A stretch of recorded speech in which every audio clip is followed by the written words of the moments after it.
Well, good morning, everybody, and welcome to the Le Mans International Kart Circuit and the 2023 Rotax Max Challenge International Trophy. My name is Henry Baudet, and joining me here in the commentary box, one of the voices of French motorsport, Jacques Sabatier. Jacques, bonjour, good morning. It's a wet day here at Le Mans, but this is the first of 2 days of spectacular live streaming that we're going to bring you from this wonderful event.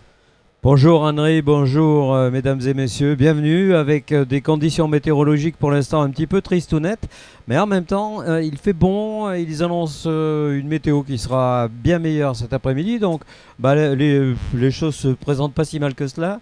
Hier on a assisté à une première journée absolument extraordinaire. On s'est régalé, vraiment c'était du kart de très très haut vol et le Rotax Max Challenge dans sa version internationale est vraiment un événement majeur du sport international, mais aussi rappelons que nous sommes au Mans, sur un circuit mythique, au cœur du circuit des 24 heures du Mans. Yes, you join us on day 3 of 4 of this fantastic event. 293 drivers from 39 nations have been competing. On Wednesday we had practice. Yesterday we had qualifying in the first sets of heat races. Don't worry though, viewers on motorsport.tv. We will bring you up to speed with what has happened so far this weekend. But before we get into this event, let's have a look a little bit back 1 year ago at what happened in the 2022 running and what you can expect from this event over the next 2 days.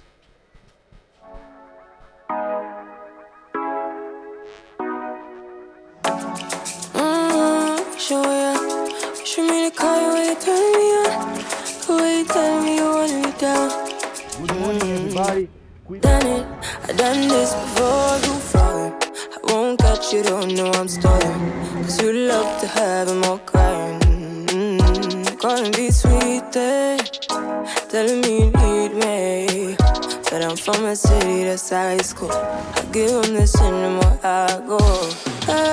Cause you a bad money, she don't love money. She break grass real fast like conman.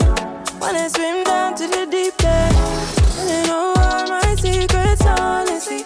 Can you keep it real? Cause honestly, I can tell that you're real fond of me. Baby, don't be shy, I can see it in your eyes. I've been running around, too bad, I've been sticking on your mind. I know you like it how I rock it from behind. I understand how you taking all my time. Left, right, yeah, you took it all night. Too bad, I've been sticking on your mind. I know you like it how I rock it from behind. I understand how you taking all my time. Left, right, yeah, you take it all night. Take it, baby, with me, I ain't scared to take it. Oh, maybe when I take it, oh, I feel it coming down too strong. Cause I want you, and it's hard to resist. Cause I want you, and it's hard, baby, yeah, cause I believe ya. Go on, be tight, hold on tonight. Oh, no cuppa, no get to you clean and proper. Yeah, I'm moving, you can never. You gon' let me honeymoon forever. Baby, turn it down like a sweet and ready. Go slow, keep it nice and steady. Know that you've been keeping patience. Too bad I've been sticking on your mind. I know you like it how I rock it from behind. I know you stand how you taking all my time. Left, right, yeah, you took it all night. Too bad I've been sticking on your mind. I know you like it how I rock it from behind. I know you stand how you taking all my time. Left, right, yeah, you took it all night. Show me the car when you turn me on. The way you tell me you want me down. Pick it up, boy, you tryna find the pieces when you lick it up. I like when you switch when you kick it up. And you know that I'm bad. Too bad I've been sticking on your mind. I know you like it how I rock it from behind. I know you stand how you taking all my time. Left, right, yeah, you took it all night. Too bad I've been sticking on your mind. I know you like it how I rock it from behind. I know you stand how you taking all my time. Left, right, yeah,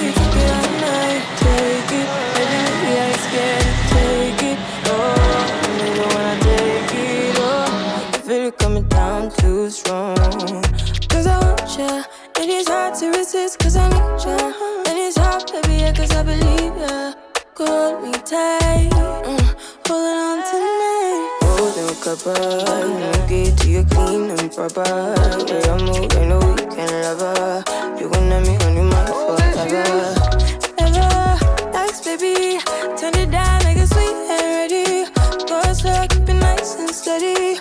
Know that you've been keeping patience.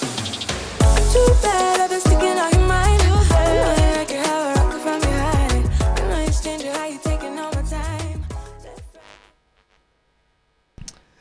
Well, there you go. If that doesn't get your competitive juices flowing, I don't know what will. There are 6 categories here: Micromax, Minimax, Junior Rotax, Senior Rotax, DD2 and DD2 Masters.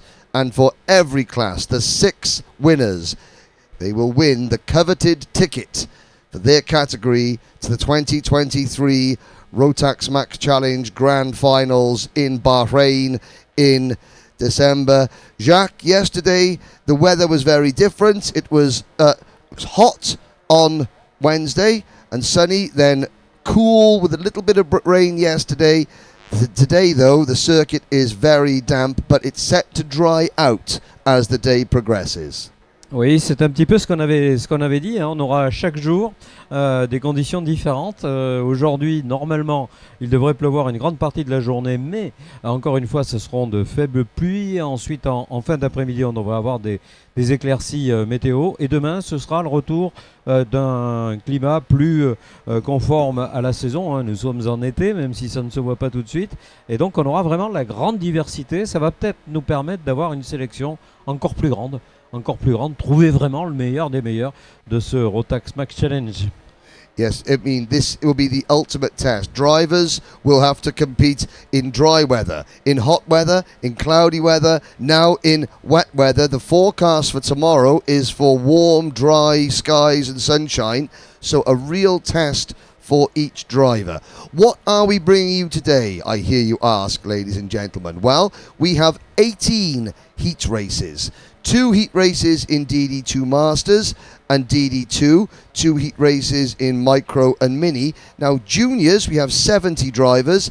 Those drivers compete in 4 heat races, in 3 heat races in total. They had 1 yesterday and they have 2 today. In seniors, we have 107 entries.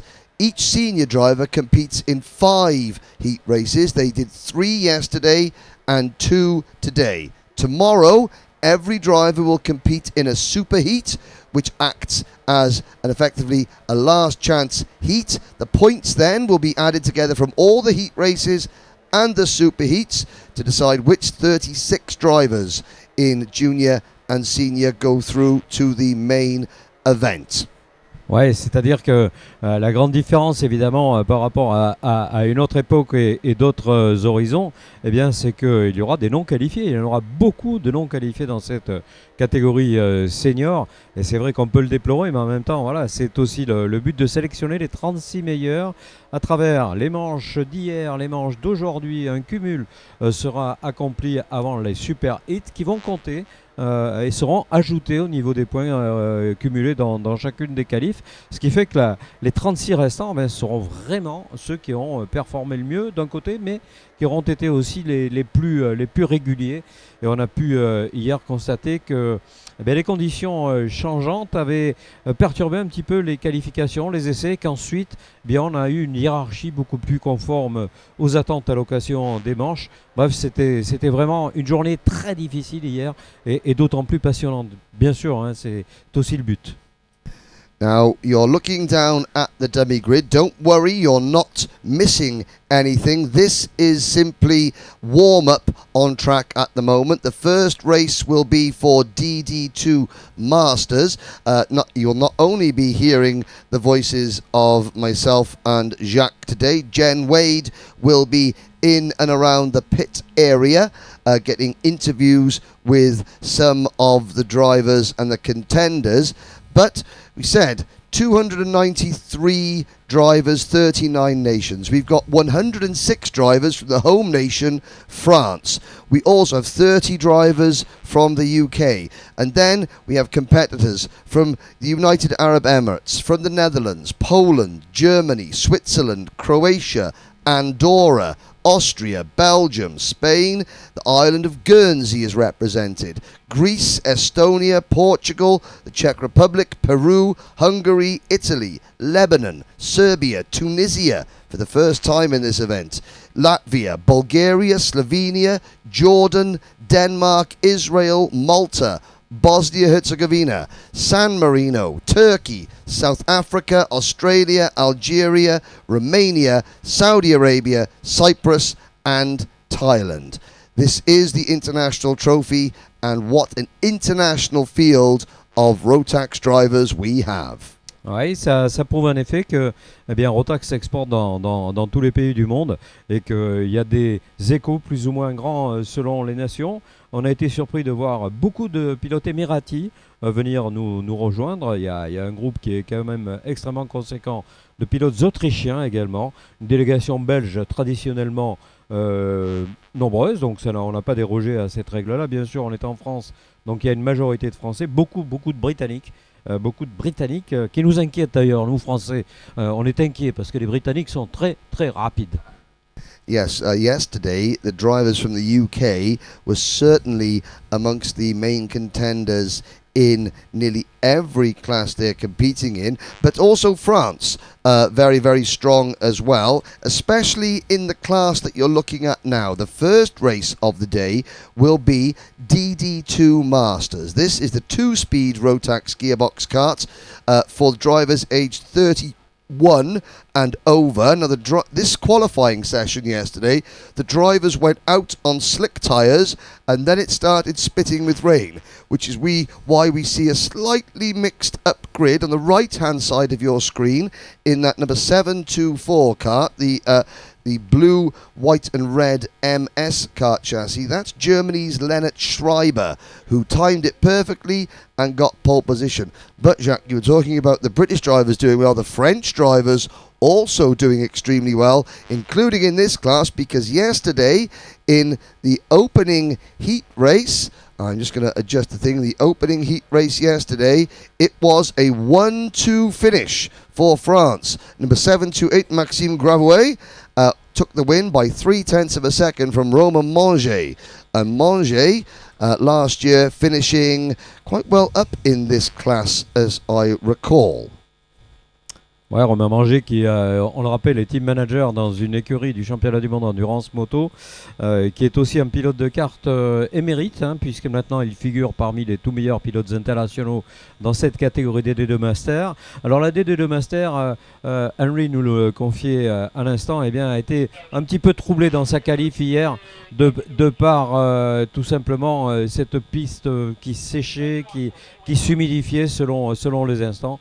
Et donc, à travers cela, on a eu un groupe qui a été assez différent de ce qu'on attendait. D'où peut-être, quelque part, Lennart Schreiber qui réalise la pole position, le pilote allemand. Maintenant, Lennart Schreiber, on sait qu'il sera très rapide sous la pluie.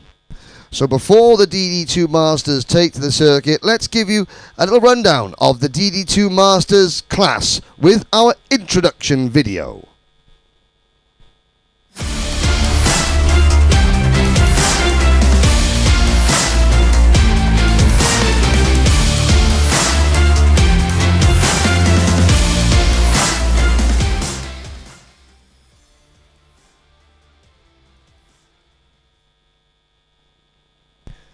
Two speeds, top speed of well over 120 kilometers an hour. Now walking down the center of our screen there in the Praga race suit, that is Slovenia's Primož Matelić. Primož finished third in yesterday's opening heat. He's having a little look at the track there, and he was also on the podium 1 year ago. So there he is, he's just studying the track to check to see. You can see in his right hand there, he's got his tyre pressure gauge. So what he's going to do now, he's going to judge the grip levels, judge how wet the track is, and now adjust his tyre pressures accordingly. Ouais, il est allé voir effectivement le pilote qui va s'élancer en deuxième position, soit en première ligne. Quel était le degré d'humidité de cette piste? Tout simplement en touchant de son pied justement cette piste, on voit qu'il n'y a pas beaucoup de projection d'eau. On a pu s'en apercevoir tout à l'heure, donc on peut imaginer qu'on ne va pas partir avec des pressions pneumatiques si élevées que cela et que l'on va peut-être rudoyer un petit peu ces pneus, comme on l'a vécu hier. Pneumatiques pluie qui sont extrêmement tendres et qui, dès que cela sèche, sont très vite détruits. Bon, on espère que ça va tenir jusqu'au bout comme ça, qu'il n'y aura pas de soucis avec eux. On sait qu'il y a de la qualité de ce côté-là. So a quick rundown of yesterday's results in heat number 1. So this is heat 2 of 3 that we're about to watch. In heat number 1 yesterday, Maxime Gravouet took the win from Roman Manger. The Malvo Sport entered driver. Primoz Matelic was third. Yannick Nielsen from Denmark finished fourth. Andreas Matisse was fifth. Lennart Schreiber, our pole sitter, came home in sixth position. Last year's winner, Vivien Cusack-Pico, finished in seventh position, and Vivien will start only 17th for this one, with Olivier Paris, Carl Cleribaud, Harold the Showman Watson, Nathan Desplat, and Florian Bourdon, rounding out the top 12. There are 25 drivers in this class set to go.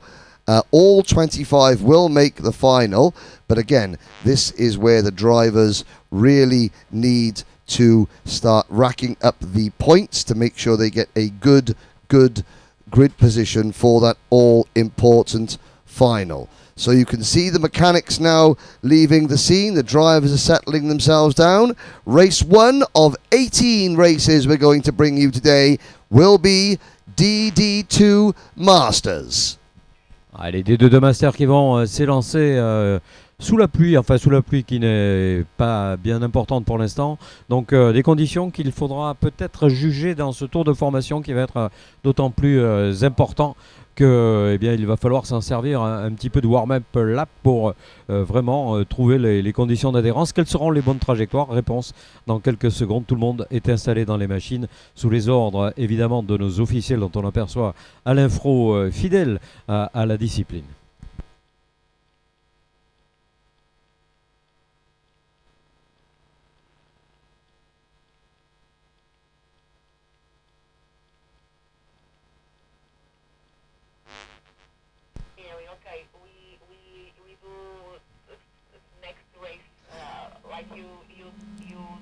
Here we go then.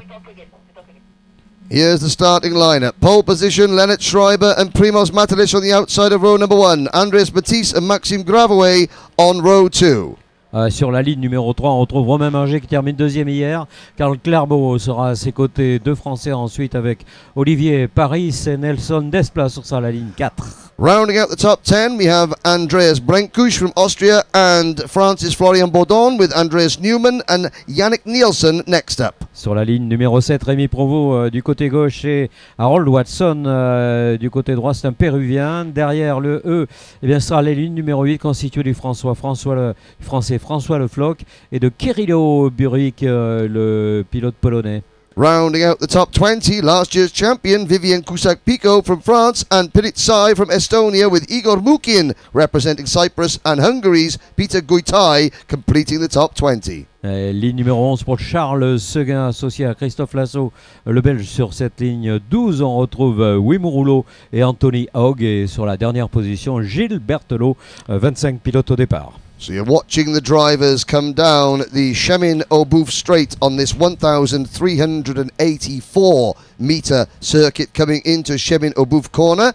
The Chemin-Auboeuf named after the road running just outside the circuit. Now we're into the Corner du Parc Arrivé, the paddock bend, and out of paddock bend into the final corner, the Virage du Stand, the pits bend, and into the tram lines. Jacques Sabatier, bring them to the line. Oui, je vais les amener sur la ligne en espérant ne pas être le chat noir comme hier.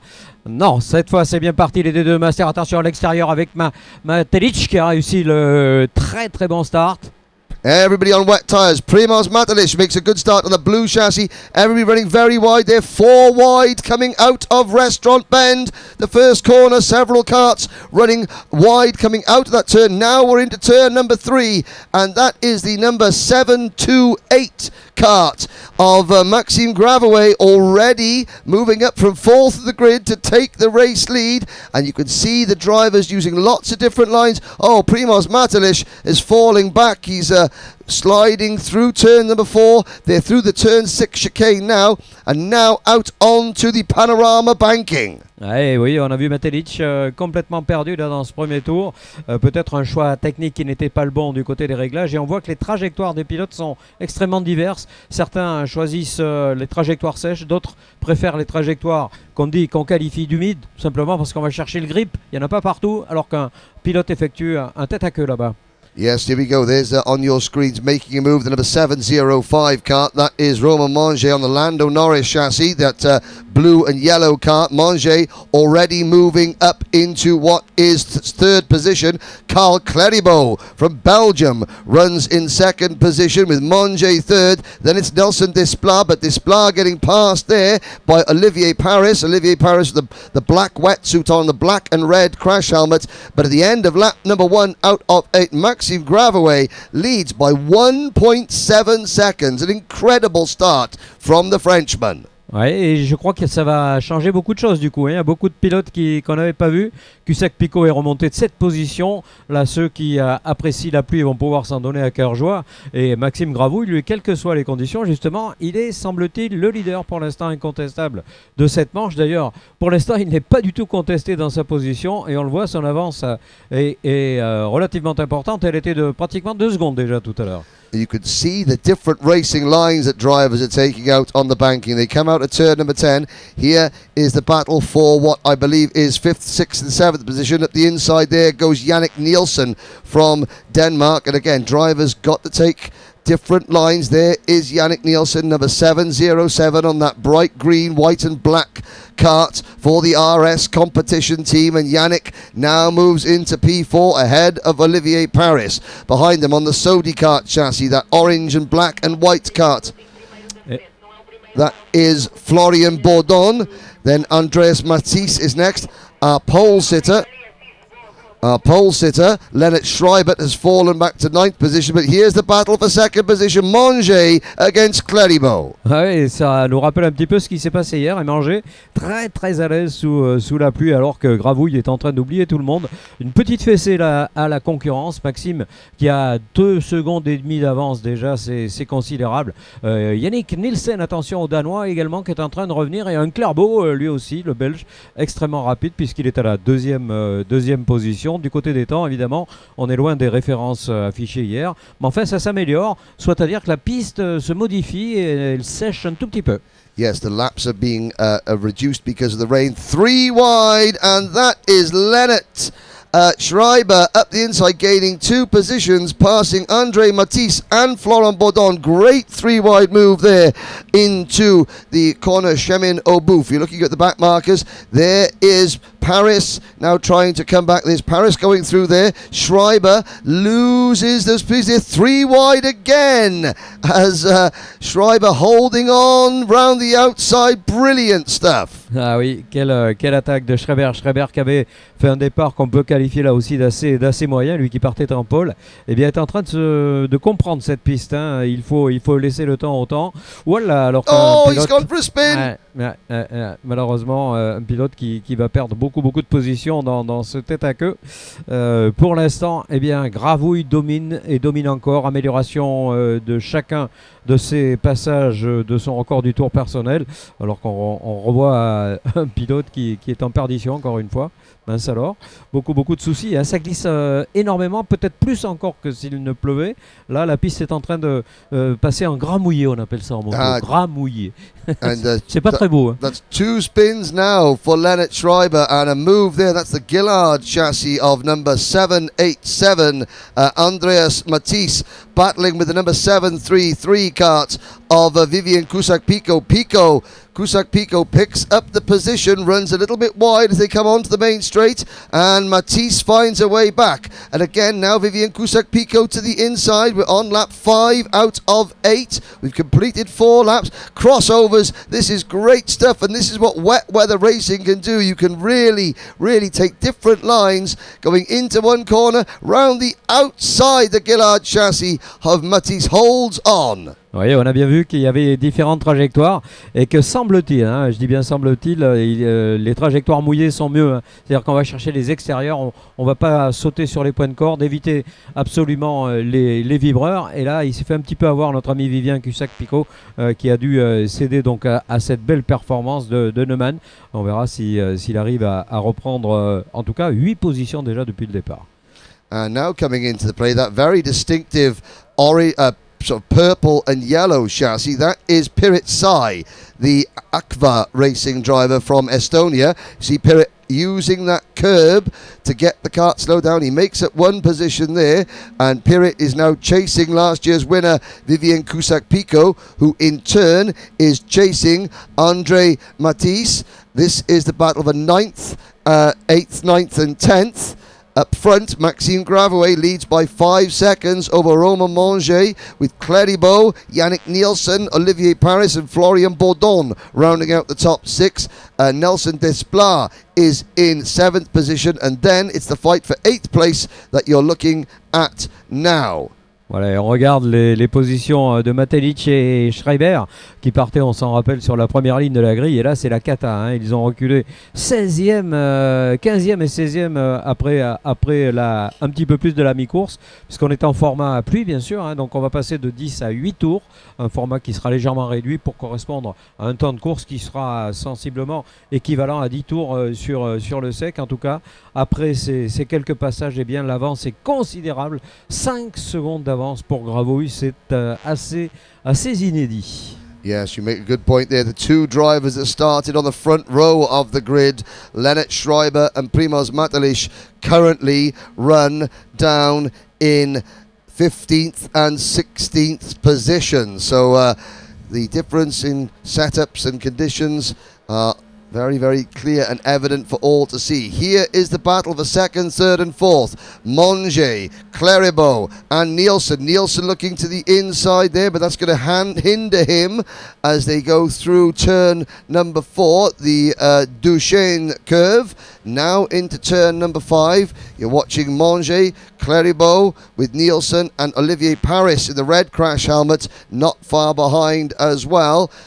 Maxime Gravouet is 6 seconds in front of this battle, and we're on lap 7 out of 8. So the penultimate lap here at Le Mans, and Cleribo coming through turn number 10 there onto the back straight. He's going to lose out here to Nielsen. Nielsen has got a really good run into turn 11. Ouais, on l'avait senti, Nielsen, il était très à l'aise et on voit qu'il a vraiment des choses à montrer si jamais les conditions restent celles-ci pendant le reste des qualifs. Je pense qu'il va remonter, faire un sacré bond sur la grille de départ de la finale, puisque Henry Baudet nous le disait tout à l'heure, tout le monde va rouler en finale, il n'y aura pas de disqualifiés là, et l'intérêt de ces qualifications, il est celui principalement évidemment de pouvoir se positionner du mieux possible sur la grille de cette finale. Mais pour l'instant, qui va aller chercher Maxime Gravouille? Je crois personne, hein. 6 secondes et 2 dixièmes d'avance maintenant qu'on se chemine vers la fin de cette manche, puisque nous sommes déjà dans le dernier tour. Yep, half a lap to go now. Gravouet on his way to a second straight win. Cleribo really working over the rear bumper of Monge's kart, with Nielsen watching. They go on to the panoramic banking for the final time. Nielsen looks to the inside. Cleribo trying to go around the outside now. He's going to lose a place there, but Carl Cleribo gets it back on corner exit, and Monge will have to defend down the back straight and watch for Nielsen. Monge defends. Watch Cleribo go around the outside, up 3 wide. Oh, absolutely fantastic, but Monge comes back out in front. Ah oui, il a été très bon là, très bon, parce qu'il a laissé l'explication se produire, puis il a décroisé tout simplement, tranquillement, comme à la parade, et ce sera le 2e rang pour Romain Manger. Superbe course également de Nielsen et Clerbeau qui se sont expliqués, et le retour, attention au retour, magnifique d'Olivier Paris également, enfin un retour oui et non, puisqu'il partait pas si mal sur la grille de départ, il était 7 et finit 5, devant Florian Bourdon. Desplat finit pratiquement où il partait. Par contre, c'est Vivien Cussac-Picot qui a amené Puritsey avec lui, l'Estonien, et là tous les deux évidemment ça change beaucoup de choses. Étaient très à l'aise dans ces conditions de piste non pas séchantes mais mouillées complètement.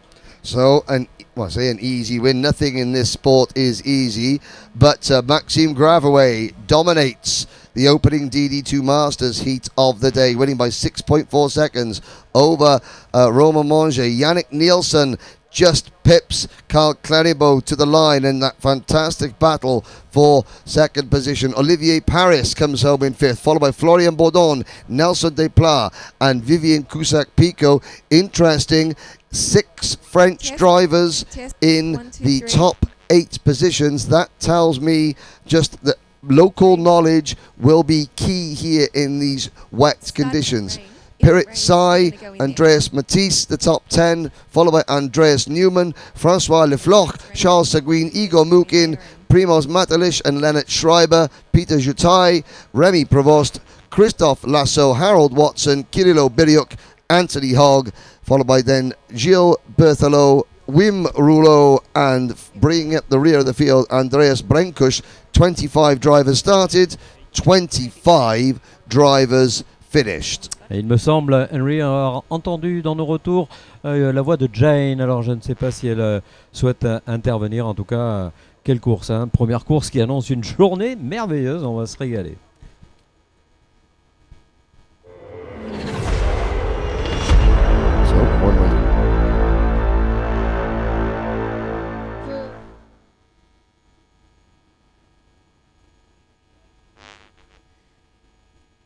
Well, here we are. It's just starting to rain. Just starting to rain. First race of the day, Oscar Camille. Now, of course, we know Oscar. 2021, E20 first ever. Can't show the grand finals, but today, racing seniors back in the season. How's it going?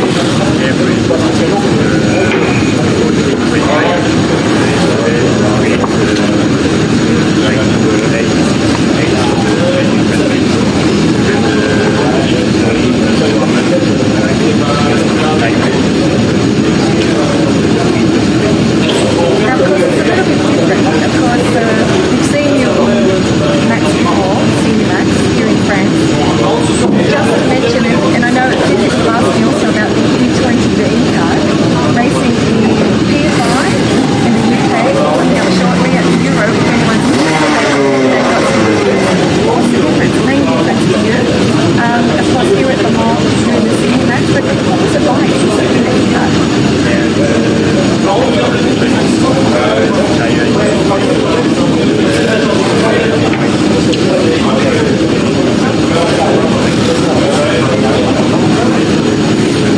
Of course, it is a social car, so that's really an advantage, I think, for you, knowing the car and the setup. So, yeah. Okay, we're going to say good luck. Thank you. Then, next race up is DD2 qualifying heat 2 about to get underway.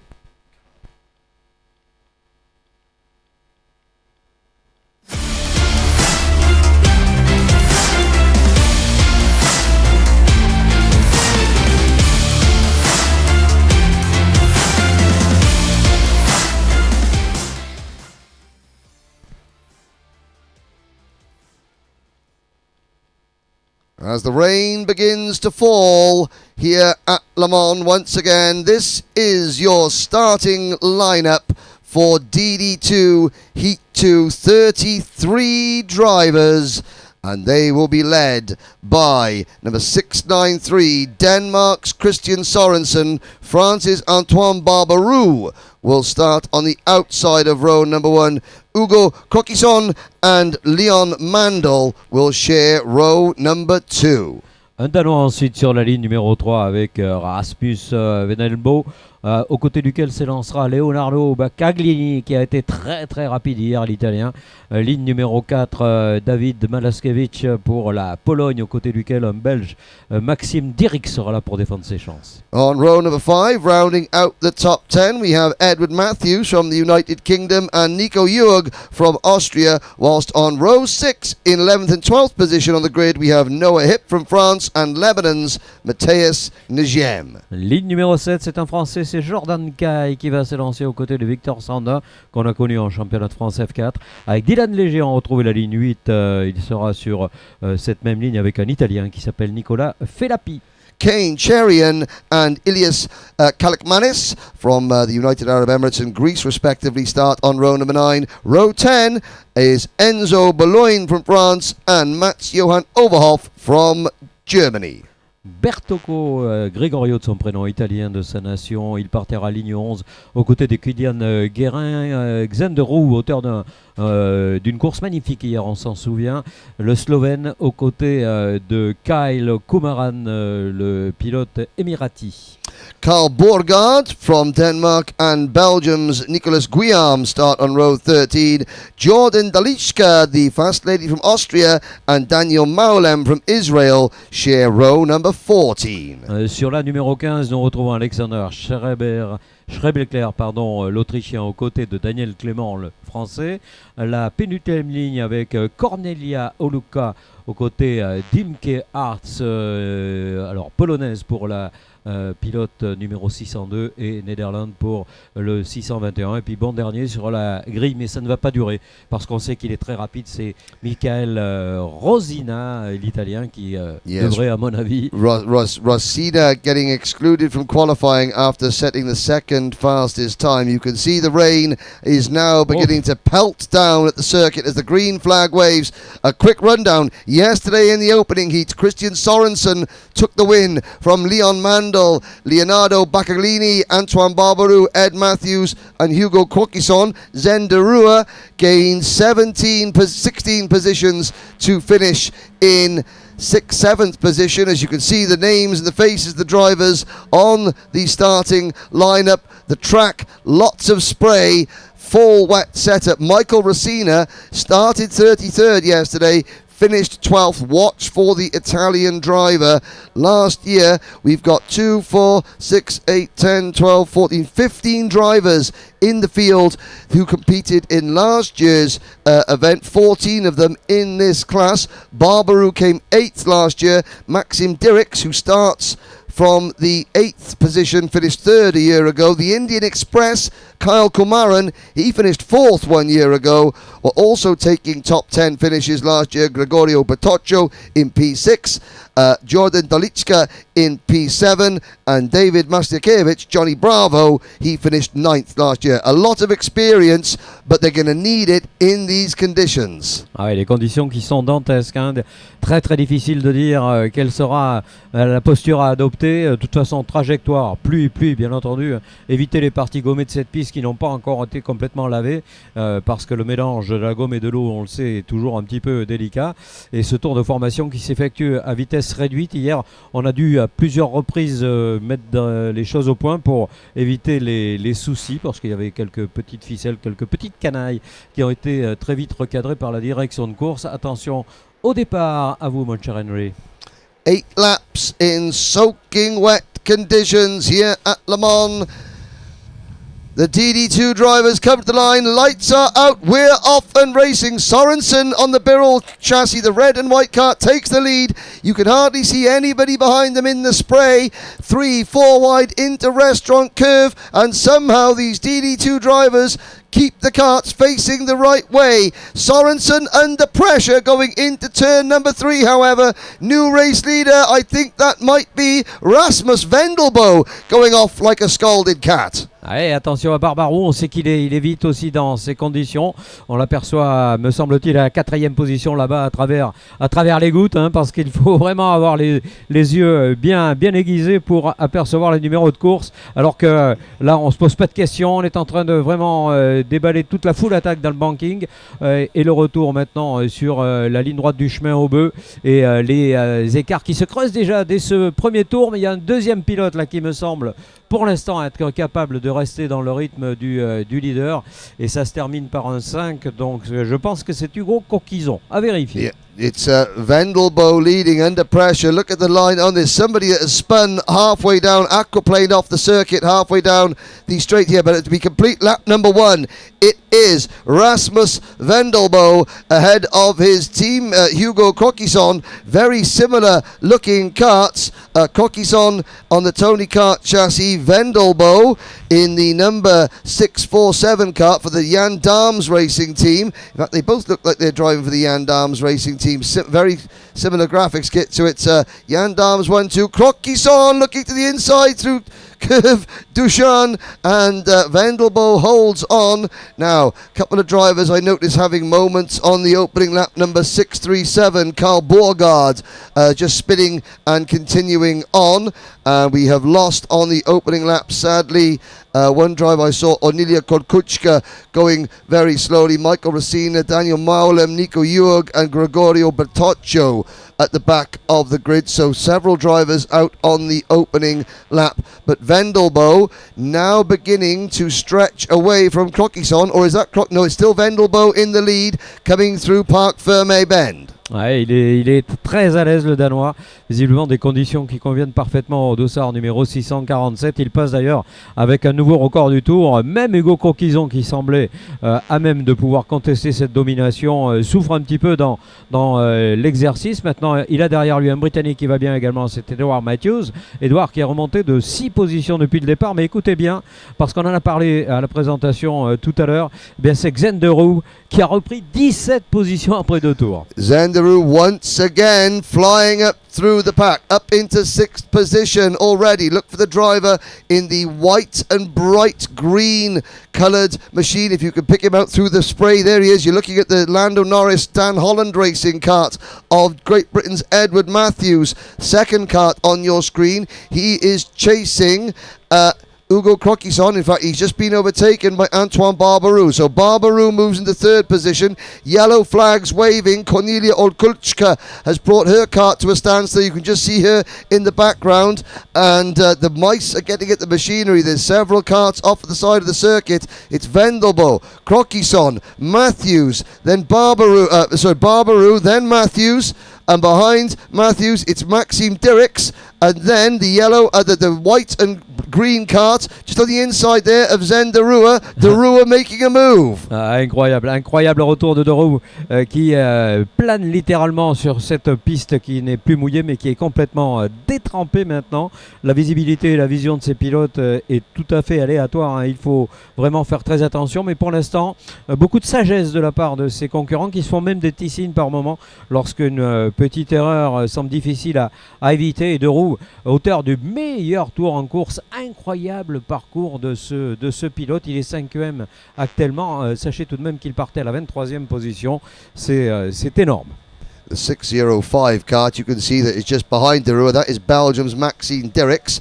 Side by side, Dirks on the outside now. The undercut, the orange and white machine, that is Victor Sondin in the number 627 cart. So Sondin now holding off Dirks. Dirks going to the outside. He'll try the undercut, or will he stay on the outside? No, watch the undercut now. He'll crisscross over past Sondin to get a better run onto the main straight. Here goes Dirks to the inside. Can he keep the cart's back end sort of stable? He can, but on the outside, Sondin holds on to the position. Behind them, a big gap. Back to the next kart, just going through there. That is David Masliakevich, Johnny Bravo. But the race leader, Rasmus Vendelbo, now leads by 3 seconds. Voilà, nous sommes déjà à la mi-course et l'avance est portée maintenant à plus de 3 secondes à l'avantage du pilote danois Rasmus Vendelbo.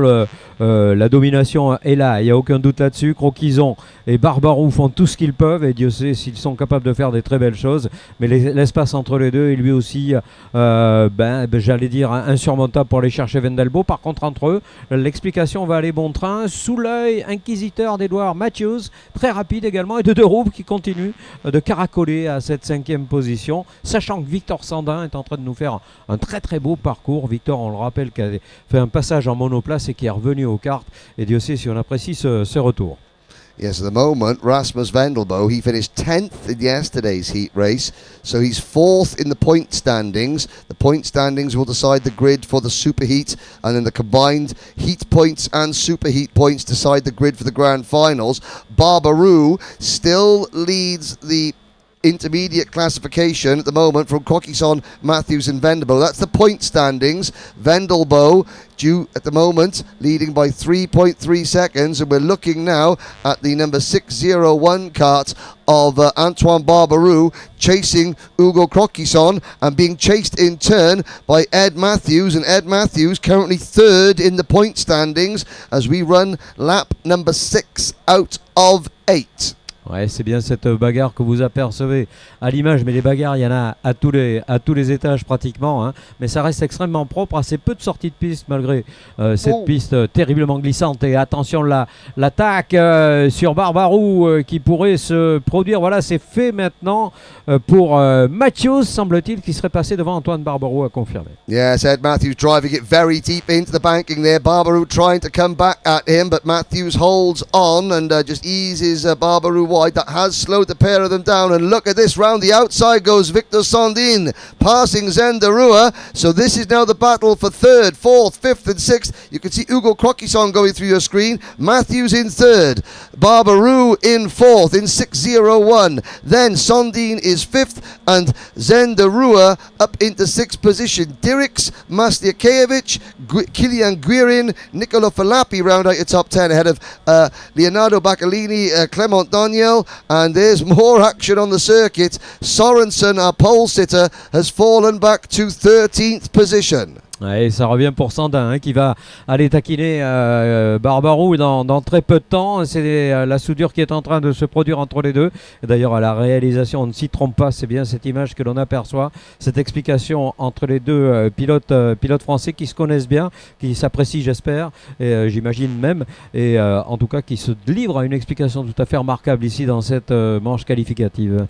We've had an incredible amount of retirements. We've lost Dylan Leger and Alexander Schiblecker, Karl Borgard, Mats Johan Overhoff, Cornelia Olkuchka, Nico Jurg, Gregorio Batoccio, Daniel Maulam, Michael Racina have all dropped out. We've only got 24 carts still running. Jordan Dalichka down in 24th position. But once again, a new fastest lap for our race leader, Rasmus Vendelbo. Just goes to show how important clear track is. Great scrap going on as Sondin passes Barbarou and then runs wide. Et la contre-attaque, mais Sondin a été plus malin, il a gardé la trajectoire pluie et donc à la réaccélération il avait un petit peu plus de grippe à cet endroit et a repris sa place qui doit être celle maintenant de 4e de ce groupe très incisif on va dire. Si on veut se donner le temps de parler de quelques belles perfs également, on se doit de citer Kylian Guérin qui a remonté de 13 positions, mais surtout Clément Daniel, 18 positions reprises après ses chronos complètement ratés.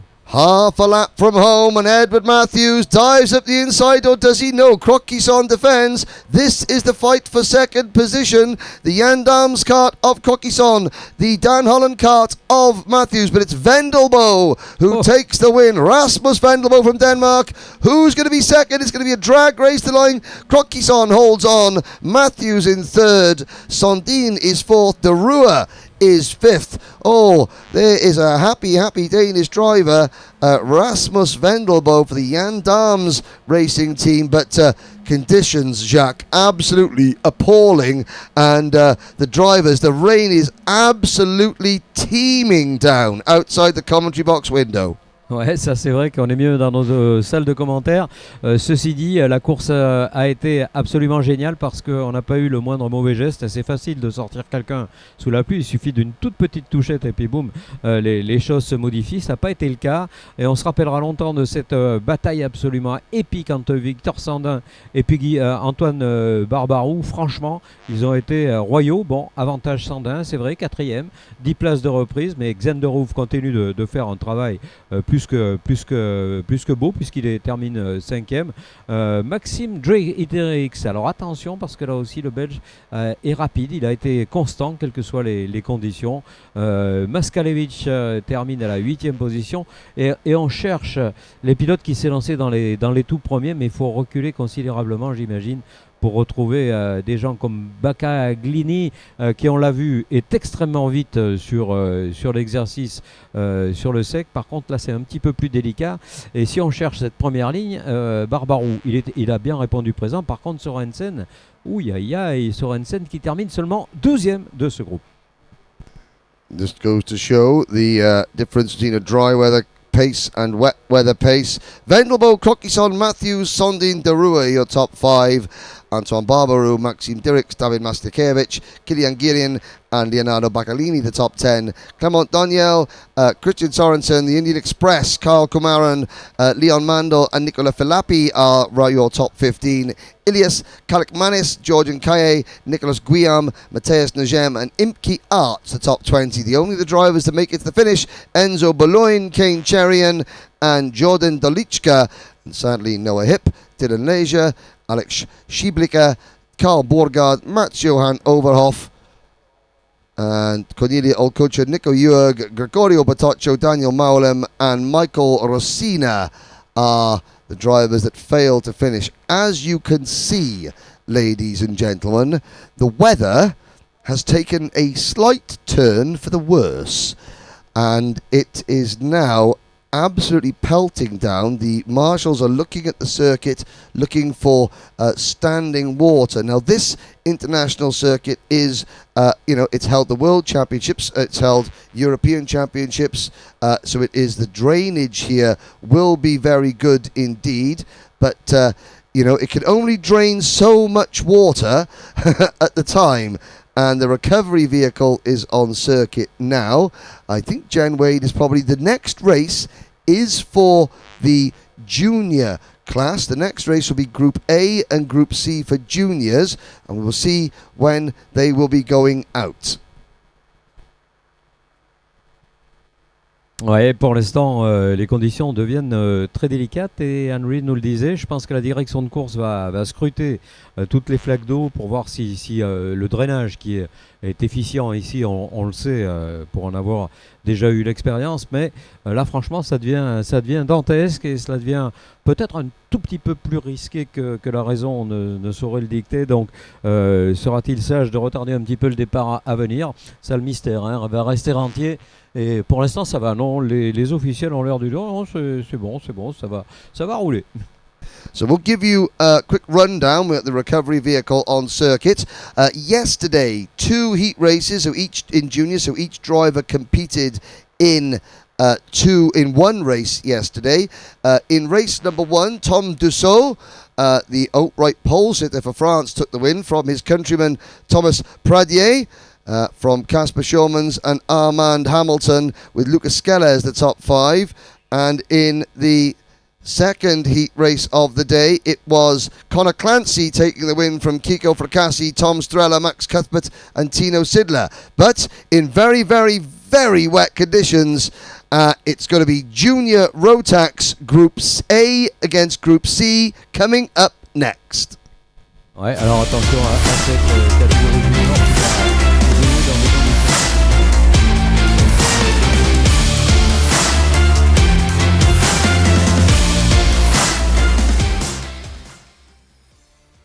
Particulièrement difficile, je continue ma phrase, et en effet je pense que c'est difficile de faire pire, hein, là, sincèrement, mais quelque part j'ai envie de dire, au moins là les pneus pluie ne seront pas réduillés, ils seront l'outil indispensable pour parvenir à essayer de suivre, mon cher Henry, cette première ligne de la grille de départ.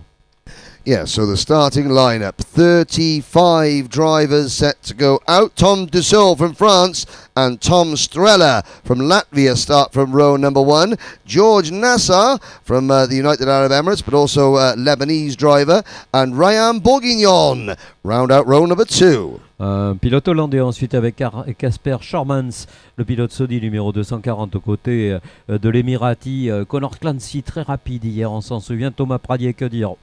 Attention à l'Auvergnat du CRG numéro 227 aux côtés du Suisse Sidler. Thomas Ingram Hill, who I found out yesterday is half Ghanaian and half Welsh. So he's my new favourite. And Mathieu Davenier round out your top 10 with Jacob Assam and Vivienne Gionnet from France on row number 6. Une ligne toute française, c'est la 7e avec Lucas Sell d'un côté et Hugo Lacroix de l'autre. Derrière eux vont s'élancer un pilote allemand, Noah Janssen, associé sur cette liste à un pilote autrichien, Dragos Avalsikutei. Timo Jungling, racing on a British licence, but originally from Germany, starts at the inside of row number 9 alongside Elio Gilter, with Hamza Al-Fayez, the only driver from Jordan here this weekend. He starts 19th, and Enzo Coudel rounding out your top 20. Ligne numéro 11 avec un Slovène, Jure Levar, aux côtés de Charline Cordier. Ligne numéro 12 pour Louis Comines et Bastian Otten-Sammer, c'est un Autrichien. Row number 13 is Austria's Yvonne Simeonova and France's Jules Avril, with Jean-Paul Carras and Seb Stevens on row number 14. Ligne numéro 15 avec Lilian Soares, le pilote français. À ses côtés, un Britannique, Charlie Nive. Sur la ligne numéro 16, Thomas Hélier, c'est un Français lui aussi, aux côtés d'un Bulgare, Kilian Yankov. And the final 3 drivers on the grid, Jake Woods from the United Kingdom, Eli Haddad from Lebanon, and Caden Higgins from the UAE, but also Caden is half Australian. Now, you saw on your screens there that one of the race directors on his bike, which I hope has treaded wet tyres on it, was doing a recce of the circuit, and he's checking for standing water to obviously see if the track is suitable for racing. I will say, ladies and gentlemen, that the rain is forecast to stop at some point today at about lunchtime. Now, let's see if we can decipher some sign language. The drivers are being told, I think that, the drivers are being told out of the carts. The race director here, Manuel Branco, and his team from the FFSA have said, look, the circuit is not safe. There is standing water. We must do it. So the drivers are getting out of their carts. And you can see, there's one driver that hasn't put their wetsuit on. You can see that most of the drivers have their rainproof wetsuits on, but you've got 1 or 2 who forgot to put their wetsuits on. So they're going to be very grateful for this. The drivers heading back out there. Some will be frustrated, but some will be thinking, oh, thank goodness for that. I don't have to worry about going out in the rain. The mechanics, well, they've got to suffer. But Jacques, I think the right decision on the grounds of safety. We will tell you an idea, and you can see there at the front of the thing, that is Jeremy from Sodicart there, and Alex Gill, who is Connor Clancy's mechanic, just watching there. But I think the right decision for safety reasons, while there's standing water, these drivers, the junior drivers, are all under the age of 15. Ouais, ils sont très jeunes, c'est vrai. Donc, raison de plus de donner toute priorité à la sécurité et que cette course se déroule dans les meilleures conditions. C'est un circuit, Henry Baudet nous le disait à l'instant, qui a été conçu pour être justement extrêmement drainant. Donc, si jamais la pluie ralentit, comme il semble que ce soit le cas, on pourrait lâcher cette épreuve avec seulement un retard, un petit décalage de quelques minutes. Et voilà, c'est impressionnant. C'est impressionnant parce que l'eau a pas complètement disparu, certes, mais il y a déjà beaucoup moins de flaques en quelques dizaines de secondes. Le drainage fait son job. Donc je pense qu'on devrait lâcher les pilotes assez vite. D'ailleurs, on les voit qui sont pas très loin de leur machine, prêts à en découdre. Eux, ils se fichent pas mal de tout ça. L'intérêt pour eux, il est celui de pouvoir participer le plus vite possible à cette épreuve. Une épreuve pour laquelle, d'ailleurs, on pourrait avoir des grosses surprises. Parce que certes, on avait vu hier des qualifications qui ont donné la pole à Tom Dussol, mais on sait que derrière, il y a des pilotes qui pourraient profiter de cette situation délicate pour effectuer des remontées, comme on a pu le vérifier tout à l'heure. Et on voit que le responsable de la sortie de grille est à l'écoute pour savoir à quel moment on va lâcher ces jeunes.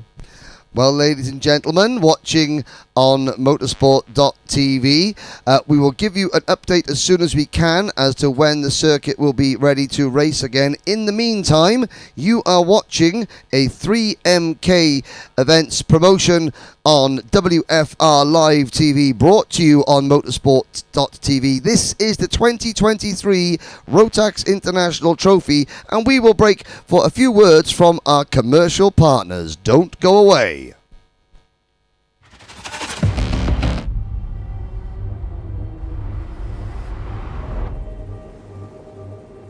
Why do you come here?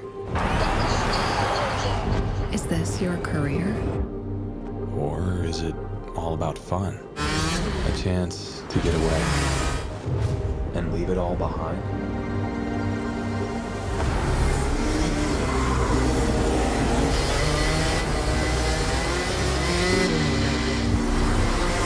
Or do you chase your personal best? Challenging yourself over and over again. Why do you come here? Maybe you're here to collect moments. Good ones. And not so good ones.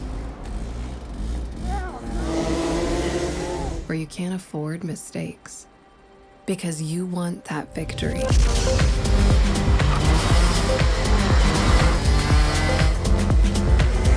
It's all about this one moment when the hard work finally pays off.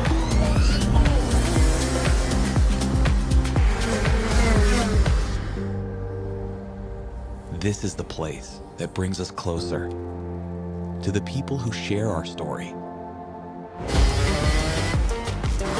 Whoever we are, Whatever we're here for, racing is who we are.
I'm just talking here. Boas Maximov, Matija Radenkovic, probably a couple of the fastest guys. Matija Radenkovic, probably a couple of the fastest guys.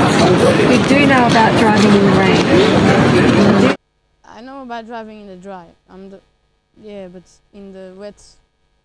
No. What's the problem? I can drive in the wet, but I made stupid mistakes the whole time. So then I can't drive a fast lap, and that's what ruins my whole race.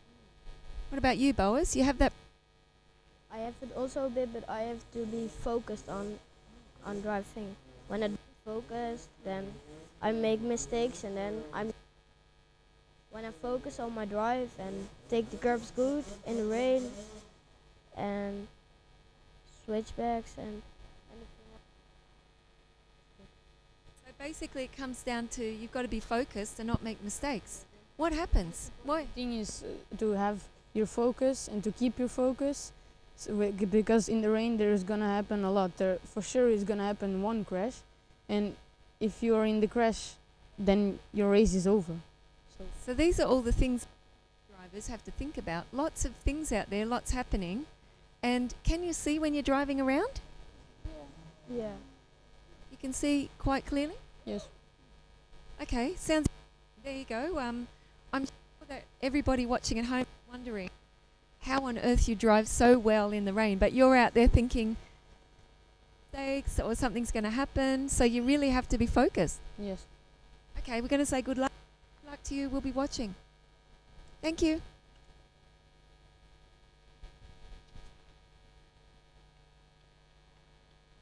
Voilà, merci Jen pour ces interviews à chaud, et c'est le cas de le dire, même s'il ne fait pas très chaud là-bas, j'imagine.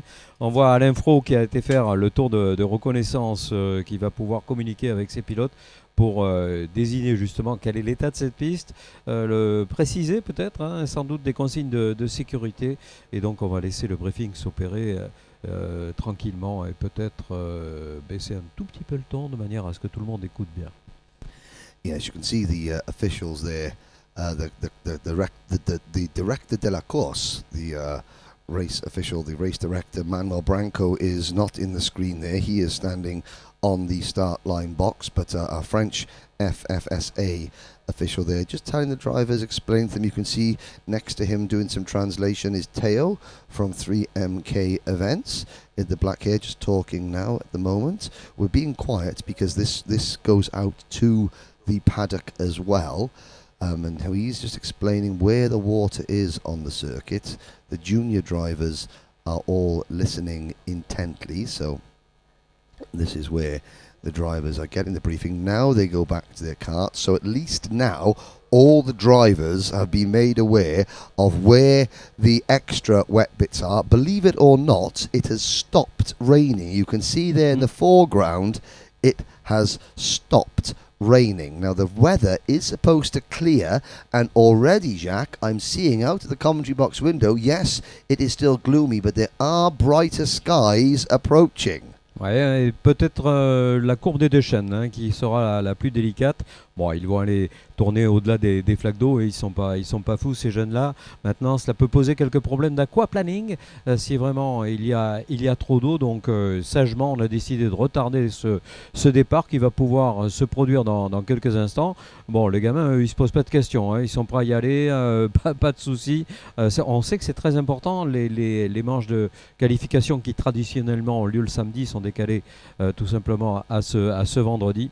Et Alain Fro, qui donc Alain Fro. So Alain Fro just walks off there he has got the Crocodile Dundee hat on. And here we go then, the green flag waves. This is junior qualifying heat A versus C. A very quick rundown of the grid once again. Tom Dussel, Tom Strella, George Nassar and Rayan Bourguignon. Alors ensuite sur la ligne numéro 3 on va trouver Casper Schormans, le pilote néerlandais, aux côtés de Connor Clancy, le pilote émirati. Thomas Pradier, l'Auvergnat, CRG numéro 227, s'élancera sur la 4 aux côtés du Suisse Tino Siedler. Thomas Ingram Hill and Matthew Davenier on row 5 with Jakob Assam from Austria and Vivian Guillonnet on row 6. Selle et la Croix partagent la 7 sur la 8, Jensen et Avalsel Koutei. Then Timo Jungling and Evan Gilter, the top 20 rounded out by Hamza Al-Fayez and Enzo Kudel. Lévar et Charline Cordier sur la 11, sur la 12 Comines et Austen Summer. Then it is Yvonne Simeonova and Jules Avril on row 13. Row 14, Jean-Paul Carras and Seb Stevens. Soares et Nive sur la ligne 15, sur la 16, Elie et Yaknok. And the final three drivers, Jake Woods, Eli Haddad, and Caden Higgins. So you can see on the right-hand side of the circuit there, that's where the puddle is. We're going to have 2 rolling laps. So Manuel Branco, the race director, giving the drivers an extra opportunity to get used to the circuit, to get used to where the grip is, if there is any, and there's not much of it out there. But already the sky's clearing, and you can see through Restaurant Curve, turn number 1, that the drainage is working very, very well here. Now they're going to come into, this is the Duchesne curve, 2 trees on the outside of the corner. In the middle of the corner there, where the 2 drivers are going over the screen, that is where it's very, very wet indeed. But already you can see on the racing line, it's wet, but there's no standing water, and that is the key. You don't want standing water, like Jacques said, for aquaplaning. And out onto the banking, you can see that there's no standing water. On the outside of turn number 9, there you can see a little bit of puddles, but the drivers are going to be staying off that regardless. Oui, cette piste est étonnante, elle n'est pas sèche évidemment, mais il n'y a pas de flaque d'eau plus dangereuse que cela, donc bien vu à la direction de course, on a laissé 2 tours de formation lap, donc pour que tout le monde puisse trouver son compte, en tout cas trouver des trajectoires qui soient idéales, sachant évidemment que c'est plutôt la phase de départ qui va être la plus problématique, parce que là on va arriver à plusieurs de front, donc on n'aura pas tous le choix de la trajectoire. So here we go then, into the paddock corner du Parc Arrivé, out of that turn 12, into turn 13, pit bend, virage du stand, into the tram lines, 35 juniors approach the line, and it's a false start. You can see several drivers out of position. Oh, and somebody on the outside line there, that's not going to help their tyres. That's going to be covered in mud. I couldn't quite see the number on that kart, but one driver just avoiding action. Ouais, je pense que cette image elle est quand même révélatrice, que la piste n'est pas encore tout à fait safe comme on le dit, tout bonnement parce que je pense que le jeune qui est parti dans l'accotement, dans la ligne droite, eh bien, ne voyait rien en fait, c'est plutôt la vision qui était complètement troublée, il n'a pas vu que le pilote devant lui ralentissait, voilà, donc redonner un tour ça veut dire eh bien, expédier de l'eau dans les airs, ce qui va faciliter, je l'espère en tout cas, la vision et surtout donner un maximum de conditions sécuritaires à ces jeunes pilotes. On rappelle qu'ils sont seulement juniors, c'est-à-dire qu'ils ont déjà certes un joli bagage, mais bien entendu, ils n'ont pas encore toute l'expérience de ce qu'on a vu tout à l'heure avec les DD2 par exemple, qui eux ont quelques années de plus. Et bon, on a toujours un petit peu plus de crainte pour les tout jeunes. En tout cas, ceux-là sont déjà très déterminés, croyez-le bien. Et c'est pas la détermination qui va leur manquer pour effectuer ces 8 boucles, puisqu'on ramène bien sûr le nombre de tours à 8. Once again, 2 rows of 2 down the Chemin-Auboeuf straight. Underneath the Rotax Racing branding, which is festooned around this fine circuit. And into Chemin-Auboeuf corner. Ah, now what is that? That is the number 209. That's Connor Clancy coming to a standstill. He won his heat race yesterday. The George Gibbons Motorsport driver is out of the race before it even begins. Absolute devastation for Connor. The other 34 drivers come to the line, however. Oui, attention, c'est dommage Clancy qui ne fera pas partie du match alors qu'on est parti très très tôt là sur l'accélération de la ligne corde. Bon, aïe, attention. Tom Strella. Strella's kart has oiled up as well. There's another driver off at the side of the circuit. That's 3 karts, including the drivers starting 2nd and 6th. There is Latvia's Tom Strella, who is not going to get going again. A problem with the kart. Water in the works. And he's out of the race. Ouais, c'est les moteurs qui se noient, qui se remplissent d'eau. C'est pas le cas de tous, donc il y a des protections qui n'ont pas été suffisantes de la part des préparateurs. Peut-être maintenant, on va pas les incriminer. Naturellement, c'est rien d'évident, ça n'a rien de facile. Et devant, excellent départ pour un groupe qui s'est déjà formé, un groupe de 3 pilotes qui était en train de creuser un léger espace qui va être pour du côté confort peut-être l'occasion de partir, de s'en aller, d'essayer d'oublier tout le monde, puisque la vision est meilleure. d'ailleurs, naturellement, lorsqu'on roule devant. Lui, il n'a personne devant et il va pouvoir boucler ce premier tour en tête. On va essayer d'apercevoir son numéro de course pour essayer de savoir s'il s'agit de Dussol, de Strel ou de Nassar. And I have to say it's George Nassar who has the race lead, the Lebanese driver representing the UAE this weekend. It's Nassar, Sherman's. Yuri Levar has also stopped on the opening lap. Yuri was the third driver who came to a halt before the start line. It's Nassar, Shermans, De Polsitter, Dusseur in third position. There's Pradier, Janssen, Ingram Hill, Assam, Bourguignon, Jungling, Davenier and Al Fayez, with Luis Comin up from 23rd to 12th. Ah oui, très beau départ, très beau départ également de Janssen. Janssen qui a pris 10 positions dans ce premier tour et sans faire de jeu de mots maladroit, je pense que Bourguignon devrait être à l'aise dans le chemin au bœuf. Mais ça, on vous expliquera plus tard, mon cher ami. En ce qui concerne en tout cas ce premier tour, magnifique départ de Georges Nassar. Georges Nassar qui pourtant n'est pas habitué à la pluie. Il nous vient des Émirats. Yeah, George Nassar coping very well with this wet weather. Casper Shermans closing in the number 240 cart. The Casper Shermans entered Sodi cart driver. Here he comes. There are your leaders into paddock bend. Now, driver off behind you. There's been a crash just outside our view. Lilian Suarez and Enzo Cuadel have retired as well. So there's 5 drivers out of the race. Nassar under pressure from Shermans. And here comes Thomas Ingram Hill to the inside of number 227 Thomas Pradier. And Ingram Hill takes the position. Ingram Hill up into 5th position behind Janssen, our pole sitter. Oh, now Pradier fighting back, but Ingram Hill holds on. Allez, ça chauffe devant avec Nassar qui est rejoint par Sherman. Nassar, l'Emirati, rejoint par un Hollandais. A priori, l'avantage devrait, logiquement en tout cas, revenir au pilote hollandais rompu aux disciplines du kart qui se déroule sous la pluie. On va voir, hein. Ça a changé d'ailleurs devant. Ça vient juste de changer à l'instant au cœur du circuit. Yeah, and we've got a new race leader. It's Casper Shermans out onto the banking. Nassar down to second, side by side for third between Dussot and Janssen. And that is the number 2-3-1 cart of Noah Janssen, who is now in third position. Dussol, the pole sitter, down to fourth, closing in on Nassar. Oh, Janssen takes a very wide line, and he's got to be careful he doesn't oversee the track limits there. But Dussol with Ingram Hill leading the next chasing pack ahead of Assam, Jungling, Hamza Al Fayez up into 9th position. Watch for the Jordanian driver in cart 203. No, it's actually 303. The Brand Racing entry. Hamza Al Fayez is really flying up the order, but Casper Shermans pulling away at the front. Ah, il a pris une belle avance, Casper Shermans. Il me paraît un petit peu plus à l'aise que tout le monde. Pour le néerlandais, encore une fois, il a une certaine logique à tout cela. Et derrière, ça chauffe un peu. Pour l'instant, c'est clean. Ça passe, semble-t-il, pour Janssen. Janssen qui amènera avec lui du sol.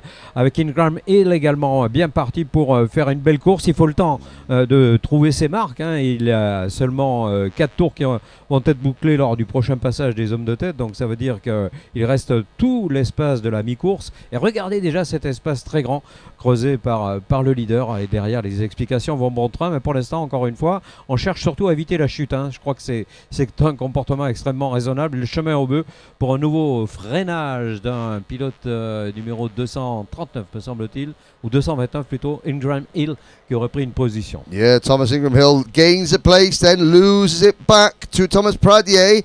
We've got a new second place driver. Noah Janssen has passed Nassar. Here's the battle for fourth. Ingram Hill back in front of the number 274 cart of Tom Dussol. Looking back at the in the spray, it is Shermans with the new fastest lap as we go on to lap number 5 out of 8.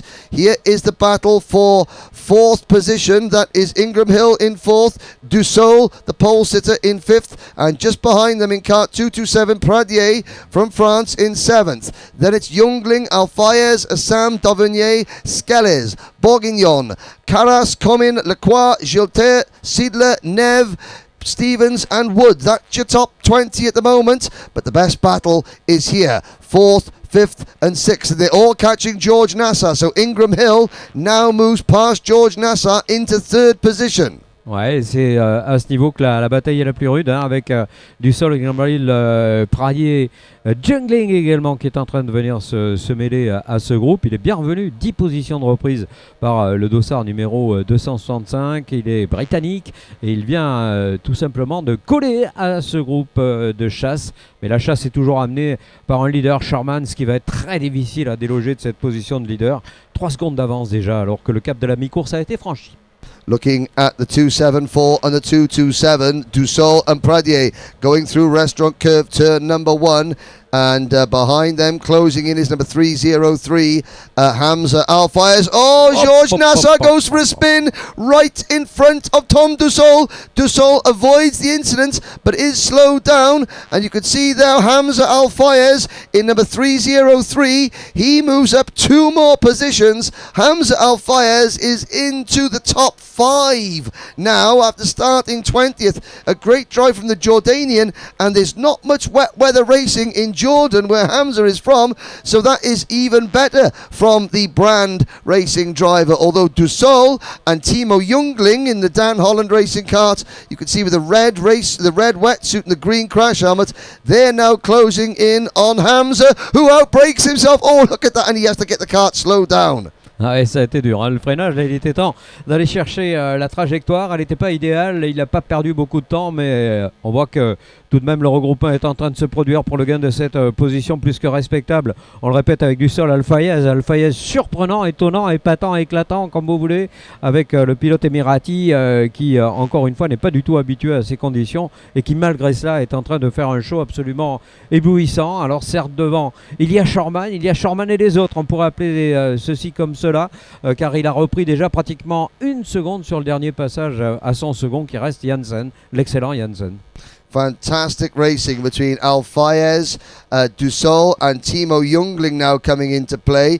Al-Fayez having to defend, but he now sets his sight on the cart in front of him, which is the number 227 of Thomas Pradier in 4th position. So we're looking on our screens now, 4th, 5th, 6th and 7th.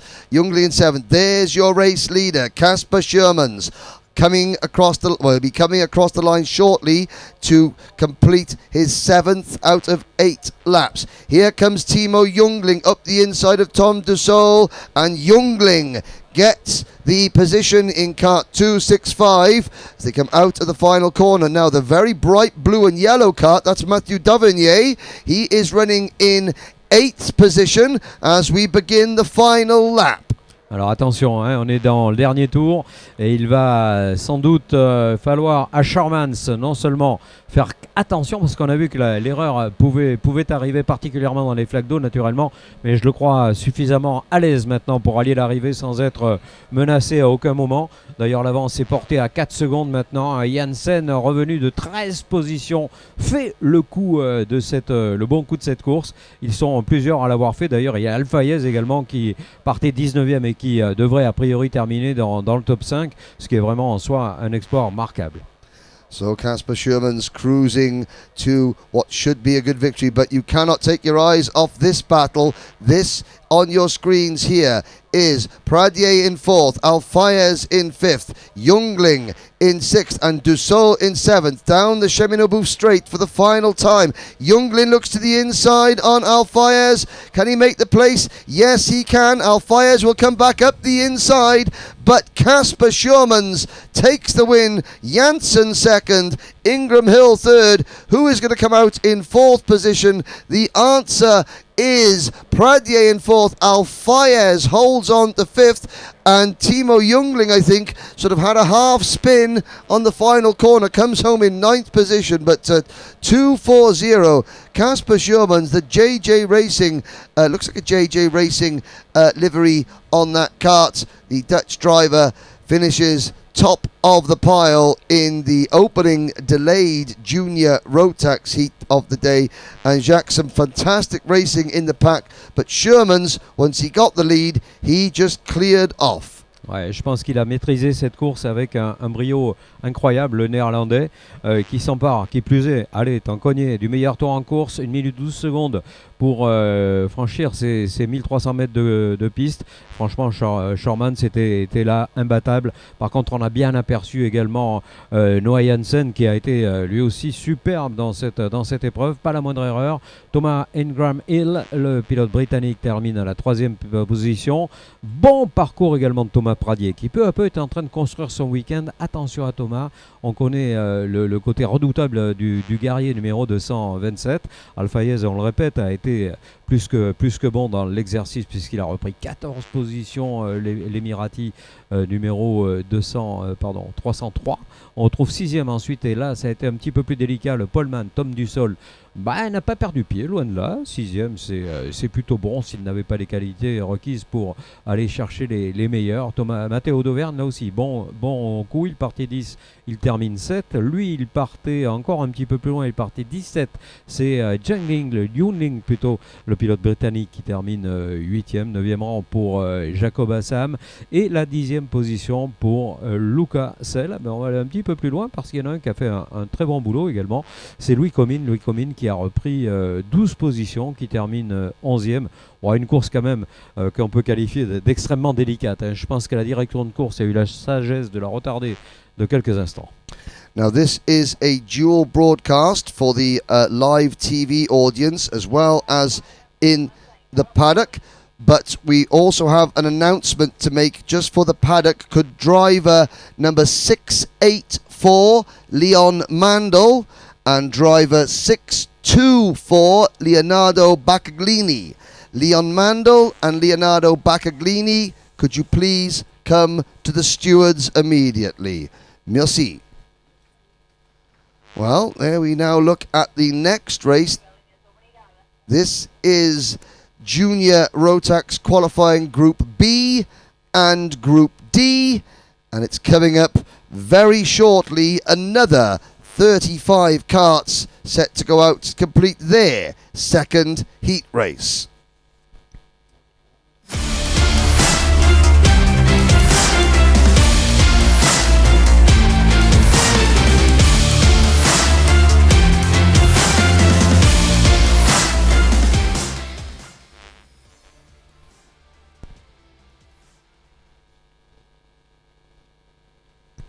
Here we go then. Your starting lineup is as follows. Pole position for France, Philippe Aman Carras, and alongside him on the front row of the grid, Kiko Fracassi from Italy. On row number 2, Enzo Pero Thomarot and Hannes Uberfeld from France and Germany respectively. Sur la ligne numéro 3, on retrouve un Hongrois, Armand Hamilton, aux côtés de Julian Kovacevic, le pilote allemand. Sur la ligne numéro 4, Antoine Grisel, le français, aux côtés d'un autre Hongrois, c'est Patrick Lupovic. On row number 5, Dutchman Boaz Maximov and Germany's Marlon De Salvo, while on row number 6, Victor Galmiche from France and his countryman Maxime Prudent. Ligne numéro 7, Giovanni Giacinto pour l'Italie, à ses côtés un Britannique avec Max Cuthbert.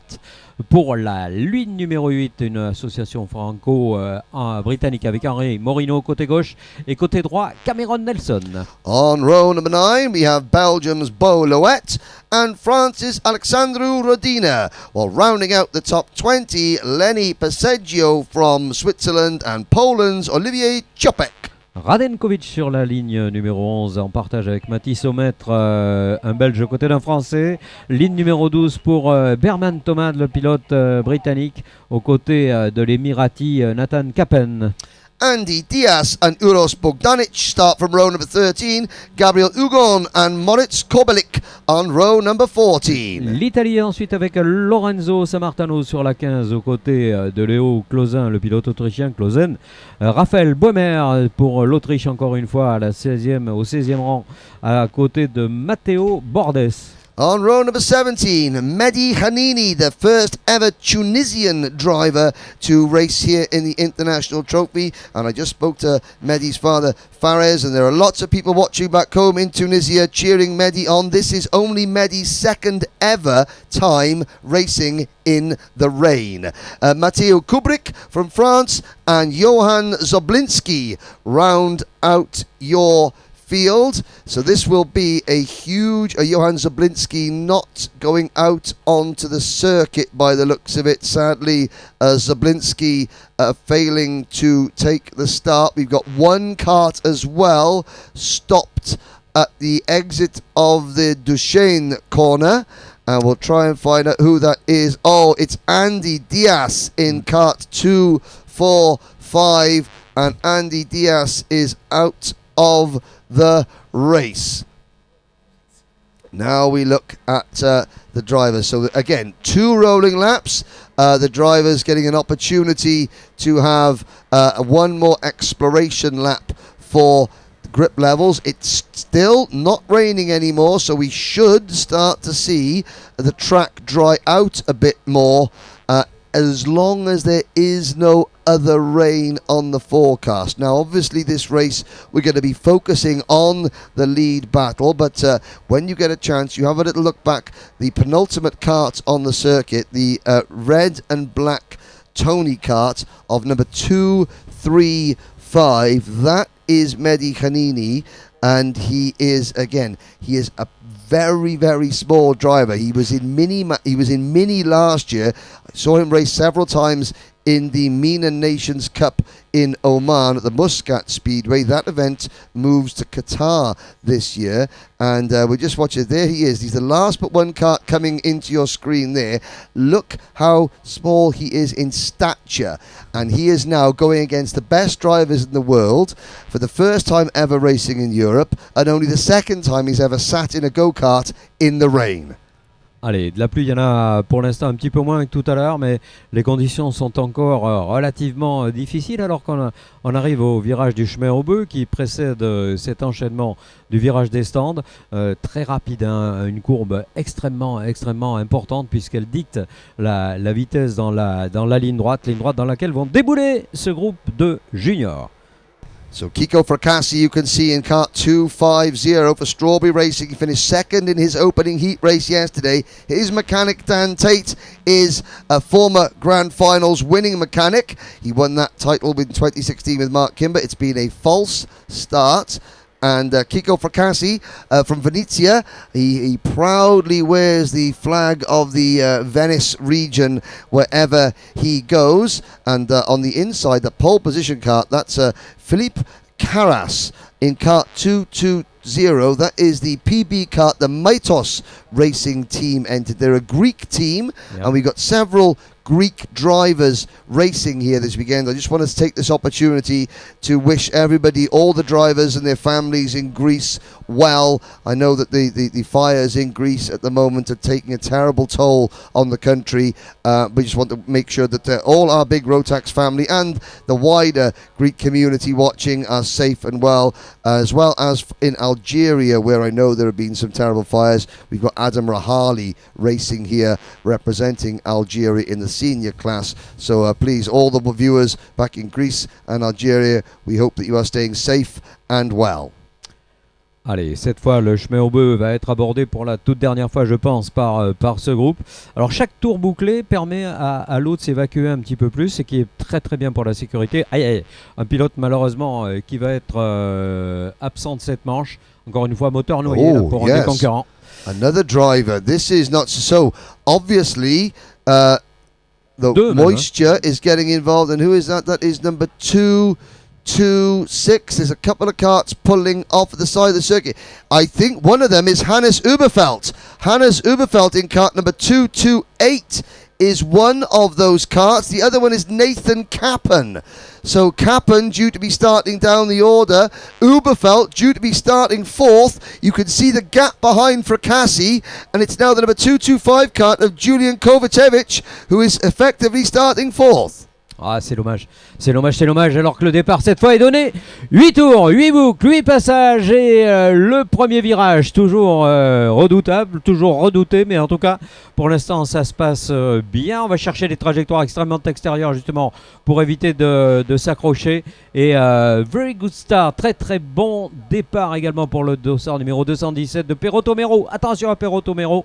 Il pourrait justement marquer la différence. Yeah, Pero Tomero going up into P2 in the sunny. Oh, and a driver spinning going into Curve de Jean there and gets back going again. You can just see him back keeping the engine running, and it's now a new leader, Kiko Fracassi, as one of the Dan Holland racing karts runs very wide. No, so that's Cameron Nelson on the Lando Norris chassis running wide, but it's Kiko Fracassi, Alberto Kiko Fracassi, to give him his full title, taking the lead under the pole sitter. Coming back at him though, that is Philippe Carras on that red and blue and white chassis, the French tricolor colour chassis in second position, with Enzo Pero Tomero in third, and now two more Tony karts in fourth and fifth. It's the 224 of Armand Hamilton in fourth, and behind them in fifth position, I'm having a little look, I think that might be Boaz Maximov into P5.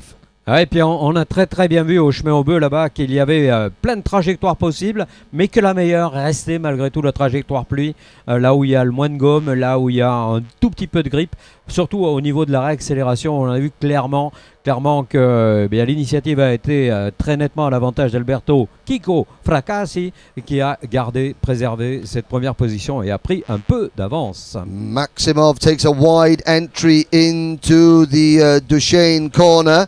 Will that help him get... And he's trying to go around the outside there at turn number 4. A little collision in the back of our screens there as the leaders go out onto the panorama banking, up onto turn number 8 now. That long left hand, you can see Armand Hamilton in the white crash helmet, Australian born, now living in Hungary, races in the British Championship for Strawberry Racing. Hamilton will get a good run. Here's a battle between the 2-3-4 of Max Cuthbert, and there was a little bit of how's your father going into turn number 11 there? Pero Tomero gets turned around. Cuthbert moves up into P4. Ah, c'est dommage, il était troisième, Pero Tomero, il avait fait le plus gros du boulot. Et là, tout est à refaire. Je dirais même que le handicap sera encore plus grand que celui qui était le sien sur la piste, puisqu'il était tout de même bien placé, troisième sur cette grille de départ, et tout est à refaire. Alors que devant, il s'en va fracassant. Et Carras qui a pris le lead maintenant. Philippe Armand Carras qui a repris la première position, superbe. And he's in a premier position, but that premier position is under threat at the moment as the number 224 kart of Armand Hamilton working over the rear bumper of the 220 of Carras through turn 6 and 7 and out onto the banking. Voilà, pardon, petite erreur parce que mon écran n'était pas rafraîchi, c'est bien Fracassi qui a gardé la première position devant Carras et Hamilton qui est prévenu, qui est à nouveau prévenu.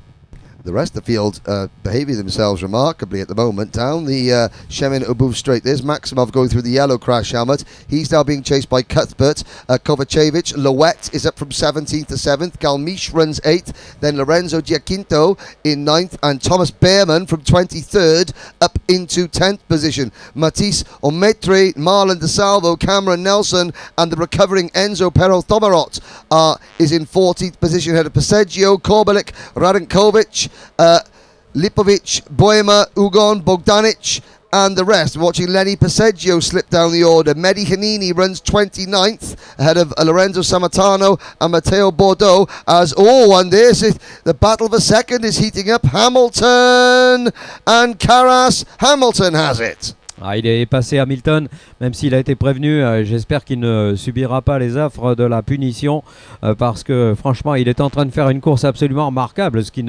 n'empêche pas Carras d'être très bon lui aussi. Mais devant, Fracassi est étonnant. Franchement, il nous la joue comme l'ont joué Maxime Gravouille tout à l'heure, par exemple, avec une avance déjà portée à pratiquement 2 secondes, alors que nous sommes encore pas tout à fait au cap de la mi-course.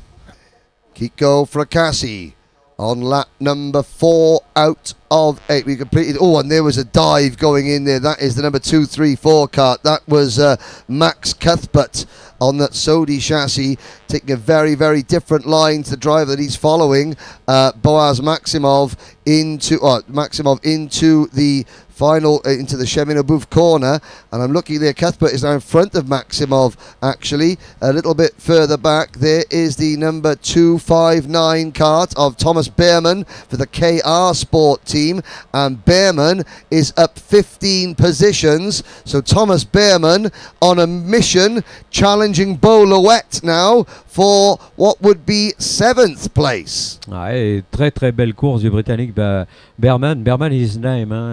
Thomas Behrman, Thomas Behrman. He is the younger brother of Oliver Behrman, who is in GP2. Oh, and somebody going wide there. That wasn't Behrman. Oh, that was the 220. That was Carras. That was Carras out of 3rd place. Ah, dommage pour Carras qui perd quelques positions, mais bon, il faut pas lâcher l'affaire, il faut rester extrêmement concentré comme le fait le jeune Alberto Chico Fracassi, représentant l'Italie, dominant cette épreuve, mais avec peut-être un petit peu moins d'aisance qu'on aurait pu l'imaginer. Alors on va regarder, il avait 2 secondes et demie d'avance tout à l'heure. Est-ce que cette avance est toujours la même? La réponse est oui, je pense. Peut-être même a-t-elle cru. Non, elle a décru un tout petit peu, c'est bien ce qu'on avait vu, parce qu'il y a Max Cuthbert qui est en train de faire une course magique. We just saw at the banking there the remnants of an incident between Mehdi Hanini and Lorenzo Samatano. They were running in 27th and 28th places, but they now drop back to 30th and 31st. There is Behrman. Behrman holding off the number 248 kart of Beau Louette. Louette, the Jan Daams racing team. Well, we've also already seen Jan Daams' team take a race win with Rasmus Vendelbo earlier on this morning. And now it's KR Sport and Behrman up into what is 7th position. That's 16 positions gained in this race for Thomas Behrman. We're on lap number 6 out of 8. Kiko Fracassi leads by 2 seconds over Armand Hamilton, with Max Cuthbert, who has the fastest lap of the race so far. 3rd, then Maximov, Kovacevic, Carras, Behrman, Louette, Galmiche, Giacinto, Ometri and De Salvo. Your top 12. Et on a aperçu Fracassi passer avec une avance qui continue de décroître un tout petit peu. C'est moins flagrant que tout à l'heure, mais visiblement, pas qu'il lâche l'affaire, il est peut-être en train d'assurer, mais regardez ces trajectoires, elles sont je pense, assez particulières. Fracassi, lui, n'a pas de trajectoire pluie. Il monte même un petit peu plus que les autres sur l'ensemble des vibreurs.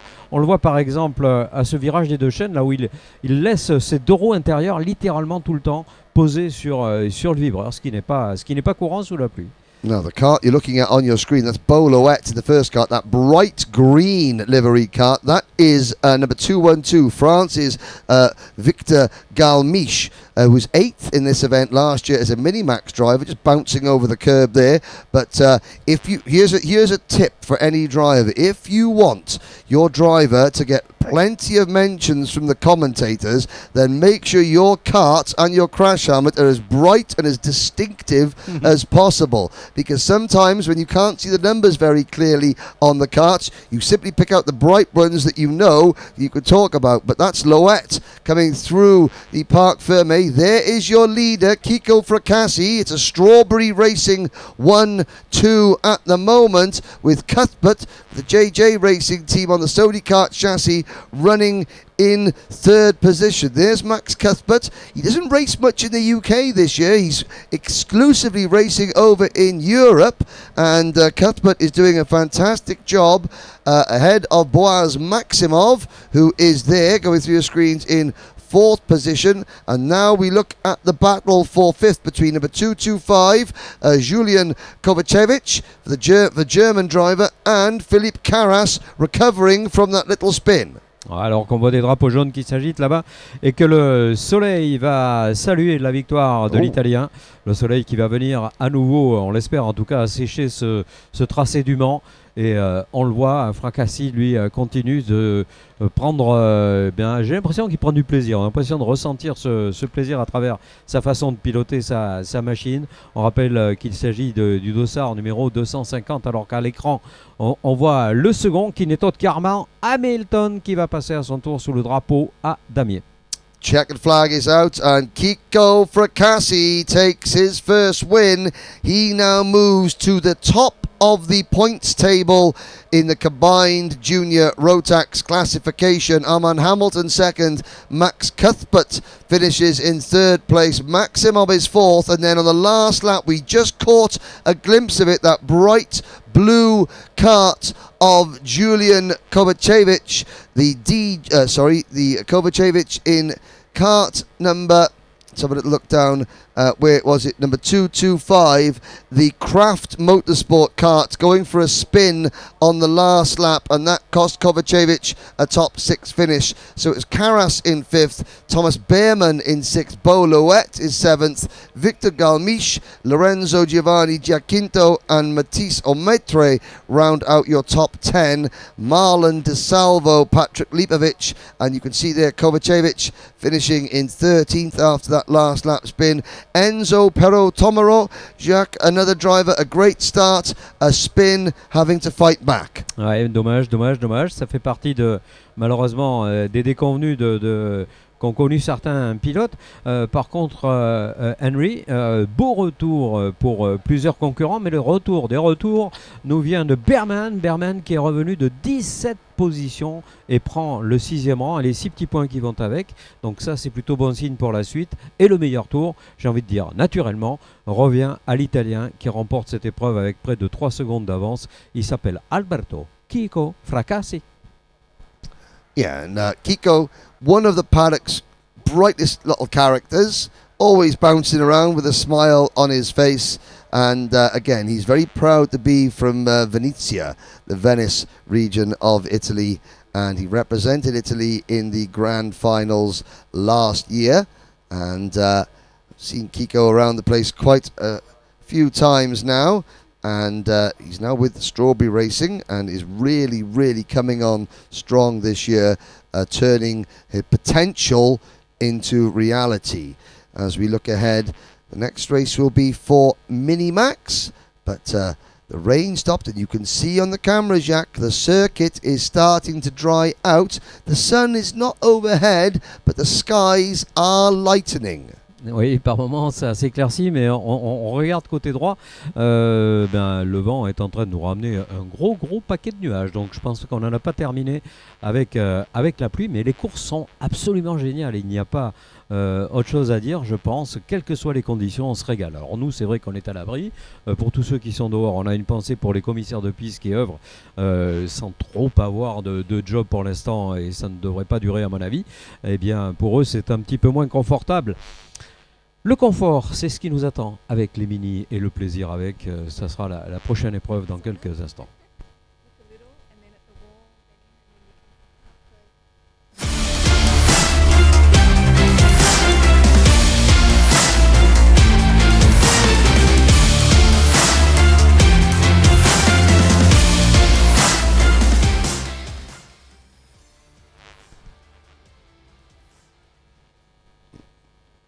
Next up, Minimax. You can see the drivers getting an extra safety briefing there from Honor on the left and Teo on the right, just translating. So Minimax, we have 33 drivers in total, and we'll just let them have their briefing in silence. 7 laps this race will be.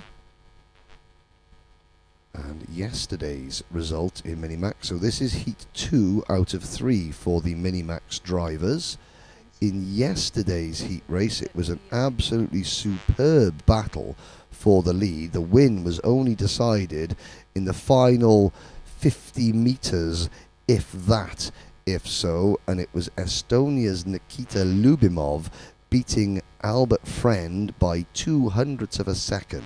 Maxim Bobrishov, Jacob Ashcroft and Cole Denham were your top 5. So here we go. There's still the recovery vehicle on circuit, as a few drivers in that last race that did not complete the event. So a quick rundown of the starting lineup. We'll go through it again. Yes. And I think we may have a chat with Jen Wade has got someone down in the pits.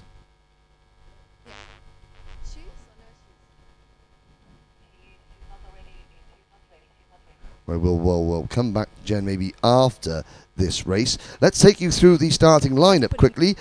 Nikita Lyubimov from Estonia is on pole position. On the outside of row number 1, Jacob Ashcroft from the United Kingdom. Maxim Bobrishov and Jeremy Roivers on row number 2. Roivers representing Spain from the kart club Campilos. Then it's Albert Friend and Cole Denham on row number 3. Row 4, Nick Brakelch and Maxime Becker. Row 5 is Joao Pereira and Lars Lambers. Row 6, Tom the Farmer Reed and Rory Armstrong from Northern Ireland. Then Lenny Robilo Lagash and Bran van der Weken on row 7. Tilian Apio and Nilas Malik are on row 8. Vic van Kampenhout and Marcel Zibo on row number 9. Alexandra Parodi and Cody Lapatruel representing the Channel Island of Guernsey. They are on row number 10. Yanis Courage and Leo Gonzalez are on row 11. Leo Kate and Iago Lempen from Peru are on row 12. Patrick Negura and Eugene Permez from Thailand on row 13. Joe Murad and Luca Bock on row number 14. Kieran Stewart and Panagiotis Alexopoulos on row 15. Luan Seidel and Amelie Davy are on row 16. Watch for Zdeněk Babicek from the Czech Republic, who was very fast in qualifying, got an exclusion, and Zdeněk starts the number 130 kart from the back of the grid. 33 drivers in total. Your pole sitter Lyubimov winning yesterday's heat race by 200ths of a second over Albert Friend, with Maxim Bobrishov and Jacob Ashcroft for 3rd and 4th. Cole Denham and Jeremy Roivers 5th and 6th. From the back of the grid, Zdeněk Babicek made it all the way to, let's have a little check down, where did Babicek? He made it all the way up to 13th from 33rd. But 7 laps, Minimax on a drying track here at Le Mans. Ouais, elle est en train de sécher cette piste et selon les prévisions radar à 1 heure, eh bien on ne devrait pas avoir de pluie pendant 1 heure, ce qui sera évidemment l'occasion d'avoir une piste s'asséchant, et on sait que c'est pas facile dans ces cas-là. On sait également que les pneus pluie vont souffrir un petit peu plus que de coutume, donc cet ensemble, cet équilibre, il va falloir le gérer, que ce soit du côté des teams avec la pression dans les pneus, les pressions de base, que ce soit du côté des pilotes avec les trajectoires qui sont toutes différentes à chaque fois. Et là, à ce jeu, on a vraiment des artistes. Eux, ce sont des petits artistes, ce sont les mini qui vont s'élancer dans quelques instants. Into the tram lines, lights are out, we're off and racing. It's a good start from Lyubimov, but an even better start from Ashcroft on the outside of row number 1, wheel to wheel going into Restaurant Bend. Oh, and several drivers running very wide. Roovers was one of them, and I think he may have taken Cole Denham wide as well, but no, Denham has made a good start. It was a different driver. Roivers in that black and red kart does recover, but the drivers scramble through turn 3, now into Curve du Chêne, and it's Lyubimov leading, but up the inside, watch number 112, that's Jacob Ashcroft. Ashcroft takes the race lead. Ah, il a eu le bon coup, et puis on le voit, ce virage des 2 chaînes décidément ne laisse pas la part belle à la trajectoire pluie, hein. Au contraire, il faut garder la corde, peut-être même un petit peu plus que sur le sec, mettre la moitié du châssis sur le vibreur, c'est pas idiot, parce que du coup les roues en appui profitent d'un grip un petit peu supérieur. Attention à l'attaque au bout de la ligne droite là-bas du chemin au bœuf. Est-ce que cela va passer? Je pense que oui. And there's a move for second position. I think that might have been Cole Denham making a position up there. Now, coming through turn number 7 on the opening lap, we lost Maxim Bobrishov.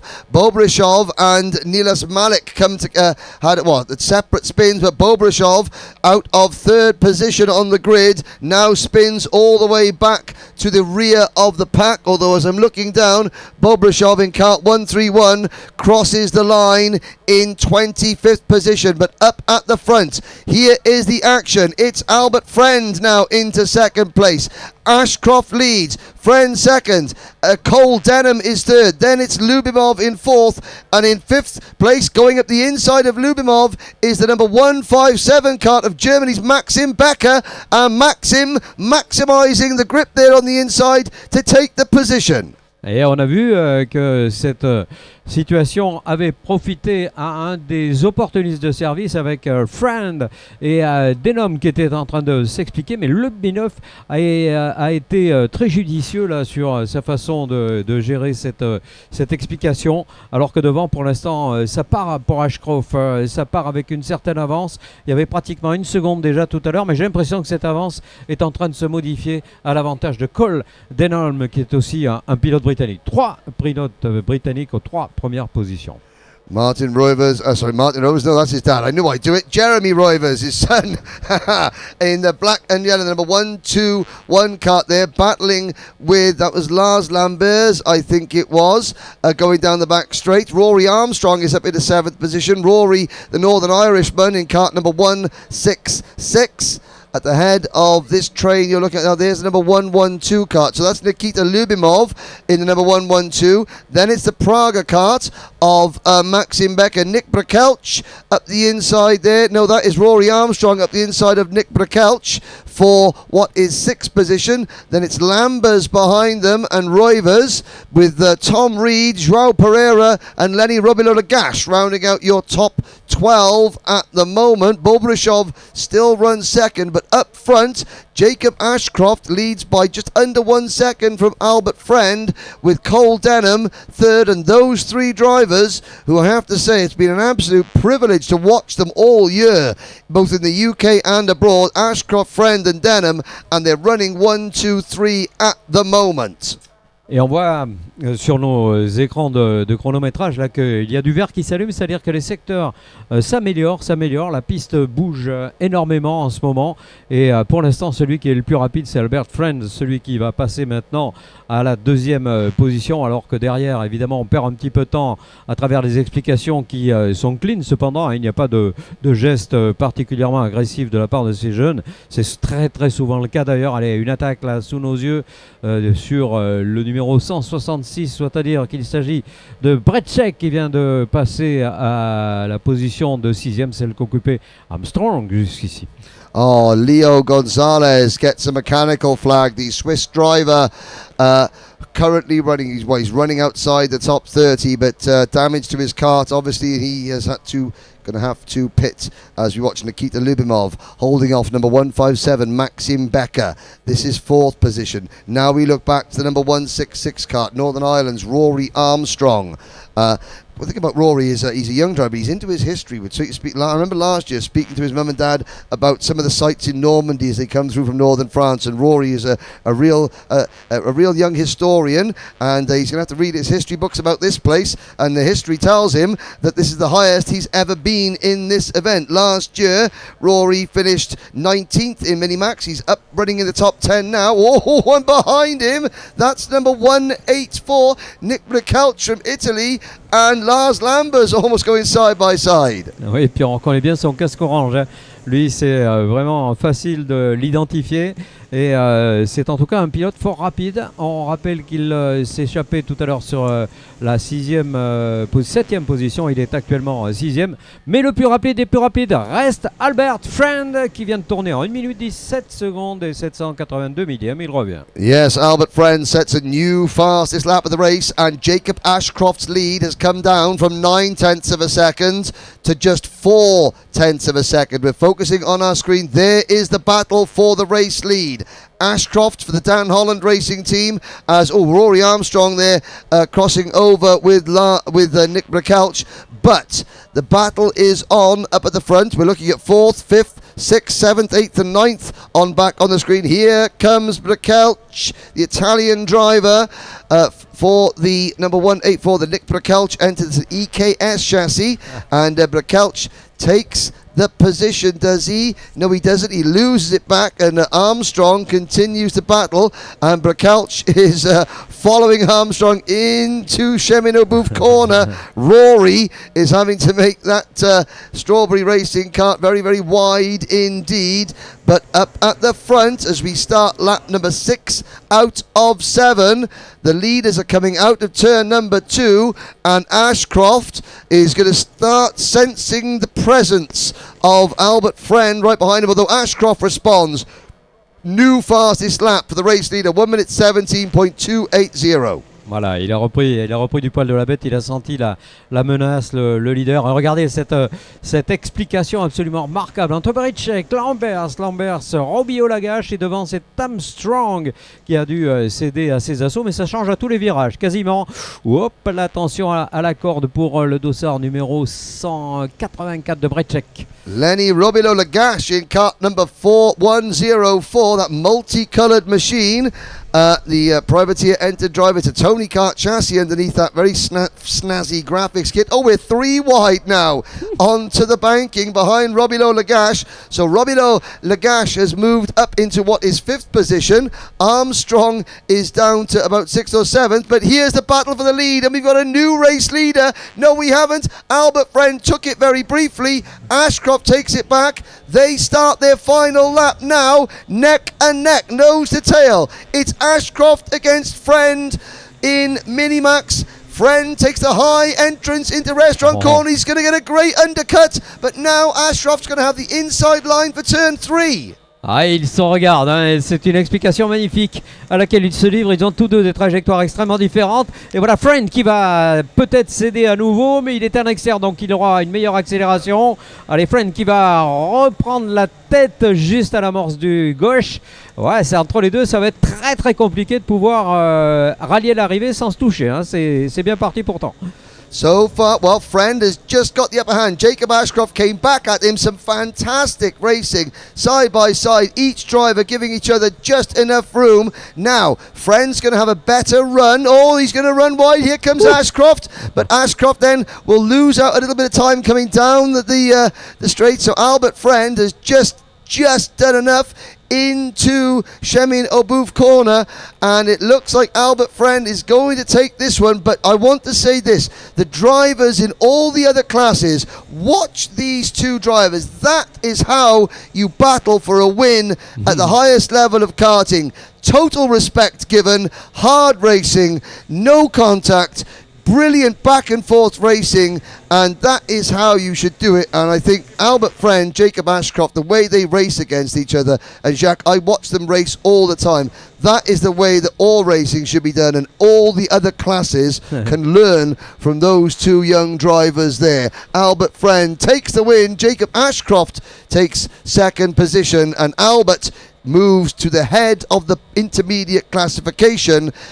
Jacob Ashcroft stays 3rd in the point standings. There they are. What a pair of drivers. Ouais, je suis complètement d'accord avec vous, Henry, car je pense qu'ils ont beaucoup de leçons à donner à beaucoup de monde, y compris à des pilotes plus capés, plus aguerris. Et là, Albert Friend vient de faire démonstration de ce qu'il fallait faire pour remporter une épreuve de ce niveau, en choisissant des trajectoires qui étaient fort différentes de celles d'Ashcroft. Et finalement, c'est lui qui l'emporte. Bon, Ashcroft n'a pas démérité, bien entendu, puisque l'un et l'autre terminent avec un écart de moins d'une seconde. Ça sent qu'Ashcroft, dans les derniers mètres, avait un petit peu baissé sa garde.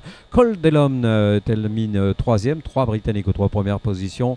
On retrouve Nikita Lobdimilov ensuite avec la 4e place. Robbio Lagache, il s'en est très très bien sorti, Lenny, puisqu'il termine 5e, 8 places reprises par rapport à sa position sur la grille de départ. Nick Britschek, à un moment, hein, après cette bataille avec ce groupe très dissipé, j'ai envie de dire, avec Rory Armstrong, avec Lars Lambers, avec également Horvers qui faisait partie de cette explication, eh bien, ont été vraiment sous l'œil des projecteurs. D'ailleurs, la réalisation nous les a montrés pratiquement durant toute l'épreuve.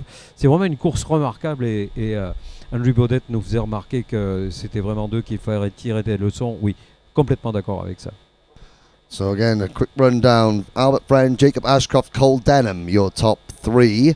Nikita Lubimov, Lenny Robilo Lagache, Nick Prokelch, and Rory Armstrong, Lars Lambers, Jeremy Roivers, and Joao Pereira, the top 10.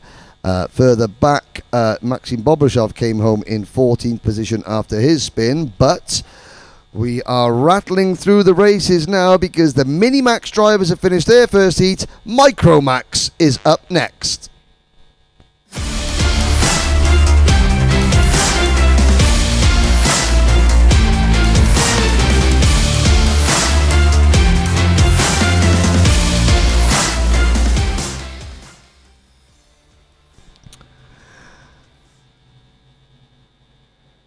Drivers on their rolling lap now, and it's going to be Zach Zhu and Sen Lindemann on row number 1, Emerson McAndrew-Uren and Jensen Chalk on row 2. Ridemiro et Shelekens Senna sur la ligne numéro 3. Derrière, on retrouve Austin Oman et Oliver Warner. Row number 5 is Carsten Suhr and Michael Zoja, and then Alexander Christoph and Jack Freeman. Sur la ligne numéro 7, Laurence Ava et Mathis Brageau. Ligne numéro 8 pour Kimi May et Ray Haber. Anton Bouchard and Jensen Walker go from row number 9. Samuel Ugon and Boris Maligranda round out your top 20. Viteo Cosa partage la 11 avec Marc-Andrea Quesada sur la ligne numéro 12, Emilian Bull et Nicolas Djurkevic. Et bon dernier sur la grille de départ, Kenzo Kinut. Now I can see Austin Oman has not gone out, the number 16 driver for the Sam Pollitt Racing team. We've got another driver who is stopped on the who has just gone for a quick spin. This will be a 7-lap heat race. Yesterday it was Jensen Chalk who eventually took the win. Now I have to say, so Jensen's mum this is the battle of being a karting mum. Some mums, they can't bear to watch their childhood race. Other mums can't take their eyes off him. Mummy Chalk yesterday actually watched the Jensen race, and now she says she has to watch every lap. It's a superstition. She can't not watch the race anymore, so she's going to be living in absolute terror out on the balcony. But Jensen, don't worry mum, I got this one handled. Here we go though. Zach Zhu, Sen Lindemann in the number 1 plate car, last year's champion. They come into the tram lines. Alors attention au départ. Allez, un tour de plus. Un tour de plus est accordé. Faux départ. So Austin Oman is not out there, the Sam Pollitt Racing driver. Zach Zhu finished 3rd yesterday. Sen Lindemann finished 4th in yesterday's heat. Emerson McAndrew-Uren was 2nd, and Jensen Chalk was the race winner for the MLC Motorsport team. Austin Oman, he finished 8th yesterday, but he's not going to take the start. Oliver Warner for the Argenti Motorsport team, he is there he is starting 8th. He finished 6th yesterday with Ray Haber all the way from 16th on the grid up to 7th when the checkered flag fell. The skies are brightening, and 24 Micromax drivers led by that very, very distinctive Formula Alonso kart chassis of France's Zach Zhu. Zach, il va bien depuis hier. Ils ont 8 ans, 9 ans. Hein. Ce sont vraiment des gamins. Et malgré cela, eh bien, il y a déjà un niveau exceptionnel. Et rares sont les accrochages qui sont liés à des mauvais gestes. C'est ça qui est formidable dans cette catégorie. Bon, certes, il y a des explications, mais ça se fait toujours avec beaucoup d'élégance. Down the back straight, Sen Lindemann in that red and white Birol ART chassis, the reigning and defending Rotax International Trophy champion in this class. These are the youngest drivers in the field, aged 8, 9, 10 years old. The Micros on a drying but still very damp track come into pit bend, the Virage du Stand, with the garages, the spectator area, our commentary position on the right-hand side. Into the tram line, lights out. Now we're off and racing. Zhu and Lindemann. Lindemann coming across at the start, but Zach Zhu holds on, and up the inside comes Emerson McAndrew-Uren. Ouais, beau départ de l'ensemble du groupe de tête hein, qui a chacun choisi une trajectoire distincte de manière à limiter le risque d'accrochage. Hop là, une sortie malheureusement pour un des pilotes qui a animé la tête. Est-ce que c'est Zach? Je ne sais pas. Je ne crois pas avoir reconnu le casque noir pourtant. No. Kart's getting a little bit out of shape there. Emerson McAndrew getting forced wide onto the grass. Sen Lindemann moves into 2nd position. Zach Zhu has the race lead. And it's, let's have a little look round here. Emerson McAndrew on the grass, on the dirt, kicking up the dust. He's in the race still, but he's dropped down the order as the Micromax karts come into the panorama banking for the first time. It's 24 of them, and the back markers spreading out a little bit. It is Zach Zhu who leads from Lindemann, and Lindemann under pressure from the driver in third place. Oh, and a problem now into the, you can just see there, that is Oliver Warner getting spun around, and I couldn't quite see, I think that was the number 22 kart of Jensen Walker. And Oliver Warner having a meeting of the minds and a meeting of the metal going into the curve. Cheminot Booth. There's Jensen Chalk in second place, chasing Sen Lindemann for P2. Alors, on est en train de prévenir justement le dossard numéro 88 d'un comportement jugé sans doute un tout petit peu trop hardi. C'est difficile de faire autrement. Je pense qu'il y a beaucoup d'erreurs qui sont liées justement à des différences d'appréciation de points de freinage. Et ça, c'est complètement lié à leur expérience qui est encore très limitée. Alors que Zach Zhu a creusé un bel écart déjà de plus d'une seconde. Et Zach est en train de partir devant Lindemann, devant Chalk, devant McAndrew et Zajac, Michel Zajac, pardon, le Polonais, qui fait une belle course. Remontée de 5 positions. Il partait 10, il est 5. And Jensen Chalk has passed Sen Lindemann. We saw the move happen there. Chalk for the MLC Motorsport team now sets its sight after Zach Zhu, the race leader, who has had a warning flag for just squeezing Emerson McAndrew-Uren onto the dirt. There's McAndrew-Uren going through your screens in 4th position. Michael Zosha is 5th. Then it's Carsten Sewer, Senna Shelikins, Samuel Ugon, Ray Haber, and Riley Murrow rounding out the top 10 in the number 38 kart for Sam Pollitt Racing. Alexander Christoph in kart number 10. The Kart Point GmbH entered driver from Switzerland is next up. Then it's Anton Bouchard, the only driver here representing Andorra. Look for the kart number 15. That is Bouchard. And look at this great battle going on. It's down in the midfield pack for about 8th, 9th, 10th. Oh, and we go into turn number 3. And synchronized spinning. And who is that we have lost? 2 drivers. Number 8, the Ava Lawrence is one of them, the young lady from the UAE. And I think Alexander Christoph was the other driver that ran off, but they all get going again. Ouais, et puis l'image était assez amusante parce qu'ils ne se sont pas touchés et ils sont partis dans une espèce de balai tous les deux, effectuant un 360. Je pense que le second a voulu éviter de percuter le premier tout simplement, mais encore une fois, pas de souci pour Zach Zhu. Zach qui est en train de partir. Alors, est-ce que cet avertissement sera sanctionné? Est-ce qu'il y aura une pénalité? Ça, on l'ignore, on verra ça à l'arrivée. En tout cas, Zach a pris déjà pratiquement 2 secondes d'avance. And you can see the second kart, that is the bright blue livery machine of number 4, the George Gibbons Motorsport kart of Ray Haber. And Ray is chasing the number 11 of Vito Cosa. So this is for 9th position. And behind them, we've got the number 93 of Dan Hollands Racing's Jack Freeman.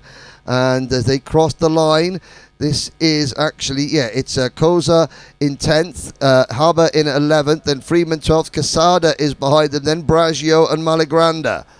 But up at the front, the number 2 kart of Emerson McAndrew-Uren has just passed Sen Lindemann for 3rd position. So it's the Dan Holland Racing number 2 of McAndrew-Uren ahead of the number 1 Lindemann entered Birrell ART chassis of the Netherlands, Sen Lindemann. They go through the turn 6 chicane, through turn number 7 there, and now out onto the panorama banking.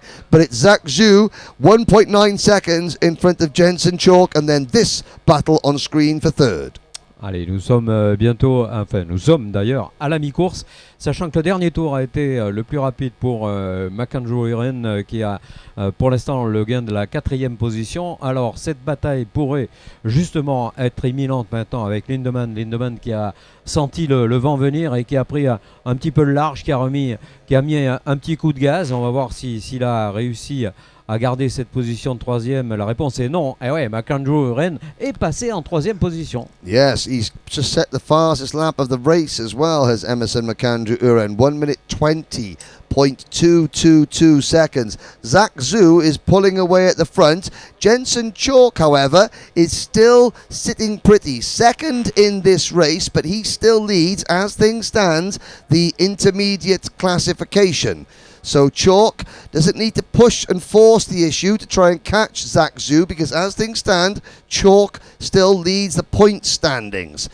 Emerson McAndrew-Uren will be third in the points as things stand. Sen Lindemann fourth in points. Riley Murrow is fifth in points. Then Zusha is sixth in points. Senna Shelikans is seventh, and Ray Haber eighth in points. That's as things stand at the moment, running lap 5 out of 7.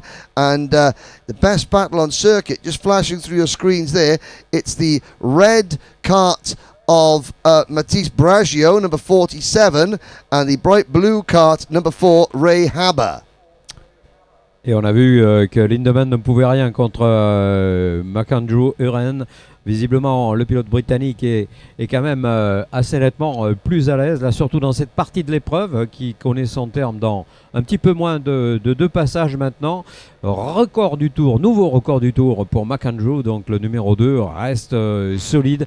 D'ailleurs, il occupait cette même 3e position sur la grille de départ tout à l'heure et il l'a reprise. À coup de belles performances. D'ailleurs, on le revoit, hein, cette image, en tout cas du visage jeune, très jeune de McAndrew et de ce record du tour. Here comes driver number 93, Jack Freeman for Dan Holland, racing up the inside of Riley Murrow for 9th position. Murrow for Sam Pollock Racing slips back to 10th. They're both chasing the number 26 kart, the Karting Pro entered Formula K chassis of Samuel Ugon. Ugon there in the sort of white, black and orange liveried machine. And that's the fight for what is 8th, 9th and 10th, and then a huge train of karts behind them, and you can see there Jack Freeman closing right in out on the banking. This is lap 6 out of 7. They come through turn number 9. Freeman taking a tighter line into the corner.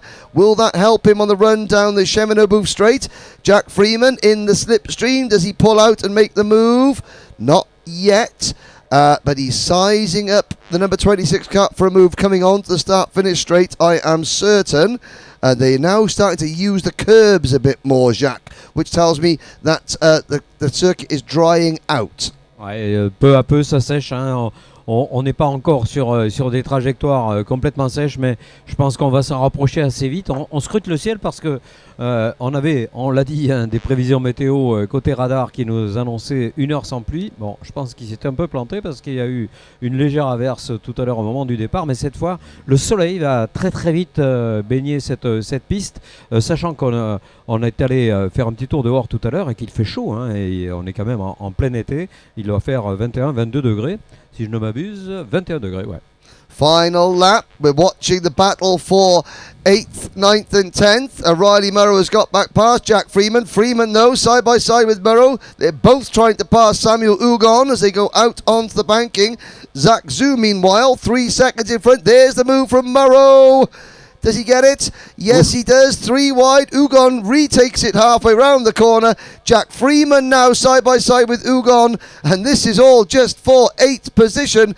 But the checkered flag waves. Zach Zhu, a fantastic win for the Frenchman. Jensen Chalk second. And the flying Emerson McAndrew-Uren comes home in 3rd. Then it's Sen Lindemann and Michael Zosha 4th and 5th. 6th for Senna Shelikans. Then it's Suhr in 7th. Here's the fight for 8th. Who's going to take it? It goes to Freeman in 8th. From Ugon, Murrow, Vito Koza, Mark Andrea Quesada, Jensen Walker, Boris Marigranda, and Zach Zhu on the final lap of the race. A 1 minute 19.716 seconds. Great job. Ouais, on vient de voir apparaître le petit minois de Zach, hein, qui ne laisse aucun doute sur le fait qu'il est tout jeune, bien entendu, puisqu'intégré dans cette catégorie micro. Et en plus, une petite victoire, ma foi, ça va faire du bien à toute l'équipe. Avec, en tout cas, ce qui a été pour nous un plaisir de suivre ces jeunes, 8 ans pour les plus jeunes d'entre eux, on le répète, sachant qu'au niveau du classement provisoire, Schalke, qui a terminé second, reste leader de cette catégorie au terme de cette nouvelle qualification. Makanju aura fait là aussi une très forte impression, même s'il termine à la place qu'il occupait sur la grille de départ. Lindemann a dû céder quelques places, mais ça n'est pas dramatique, pas du tout. Zajac est quant à lui bien remonté, puisqu'il partait 10, il termine 5, voilà, qui nous a offert en tout cas encore une très très belle épreuve des tout petits. So the drivers head back into the pits. We have 3 races to go this morning, ladies and gentlemen, before we break for lunch. These 3 races are the senior heat races. Unfortunately, there's the number 16 kart of Austin Oman. He did come out, but he didn't make it very far. So Austin, well, at least his wet tyres, should he need them later on, will be in better condition than anybody else's. 3 races to go. They're all senior Rotax races, and so this will be their 4th heats for each of these drivers. So each driver competed in 3 heat races yesterday. I will very, very quickly take you through the winners, or the top 3 for each heat. In the opening heat race, it was Mark Kimber who took the win from Ethan Jeff Hall and Elia Papachena. In the second heat race, Lewis Gilbert won from Matthew Higgins and Georgios Kafantaris. In the third heat race, Kai Rillarts beat Devian Roost and Guillaume Treard de Camino to the line. That was each driver's first heats. Into the second round of heats, Kimber won again from Jeff Hall and Gilbert to remain undefeated, and then it was Devian Royst beating Papachena and Maxence Bouvier in heat number 5. The last heat in the second round of heat races went to Rillarts. So Rillarts and Kimber both undefeated through 2 rounds of heats. Austin Lee and Luke Neeson finishing second and third in that race. And now into the third and final round of heats yesterday, Kai Hunter came back to beat Higgins and Papachena in heat number 7. Heat 8 went to Rillarts, who beat Kimber, Ethan Jeff Hall and Jaden Tien. So Rillarts, the only driver to remain undefeated throughout yesterday. And in yesterday's final heat of the day, it was Georgios Kafantaris for Greece, beating Austin Lee and Arthur Roban. So that is where things stand. And I believe, do we have time to have a quick chat with one driver? We've got, yes, I think it's Jen Wade maybe down in the pits, possibly. Is Jen there? We're here at 321 Performance, and of course we have a little bit of a look inside. These guys are helping everybody prepare, recover, be ready for the racing. So preview, I think someone's actually in there having a massage. In the meantime, let's see. Inside now, they're actually drivers helping them prepare. Of course, a lot of people want to go racing cars and need to be prepared physically, mentally, and also what you're eating, what you're doing.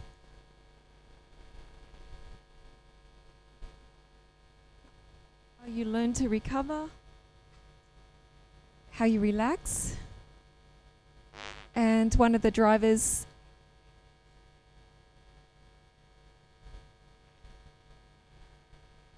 Well, we apologise for the loss of audio there. Again, great insight to see. We've got people there, the Performance Centre, helping drivers to recover. But the next race is Senior Rotax qualifying heat C and F coming up now.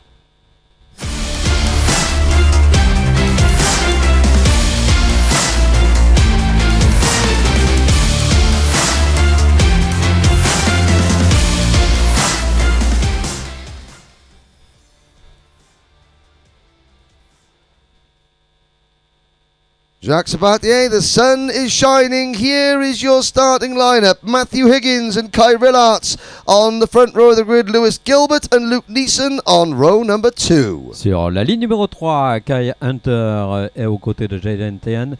Ligne numéro 4, Ethan Faramond et William Antrobus. The top 10 rounded out by Denmark's Frederick Zebis Christiansen and Nolan Lamare, the defending champion, Andrei Petrovic and Lukas Schlegel on row 6. Titouan l'escalier sur la ligne numéro 7, le français aux côtés du Suisse Mario Sidler. Sur la ligne numéro 8, Tila Harris aux côtés de Kovac Zombor. Hugo Paget and Malo Erview start from row number 9. The top 20 rounded out by Dion van Verven and Marcus Olsen. Paul Grisel se partage la 11 avec Mick Hunner, le pilote néerlandais. Sur la 12, Giacomo Mattorio. Bien sûr, là, à suivre à ses côtés, Alexandre Haim. Matisse Marais and Maxence Riet start on row 13 with Kylian Ferre and Johan Bourdieu on row 14. Jan Schmidt et Sullivan Baron sur la ligne numéro 15. Sur la 16, Andrea Kotic aux côtés de Manolo Sandin. Rounding out the field, Antoine Antier, Senna Sivasa and Samuel Ivanov.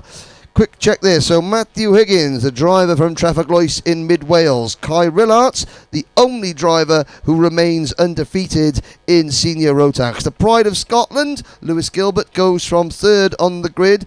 Jaden Tien had an accident yesterday, so he needs a good result today. Kai Hunter, proudly representing the People's Republic of Tyne and Weir.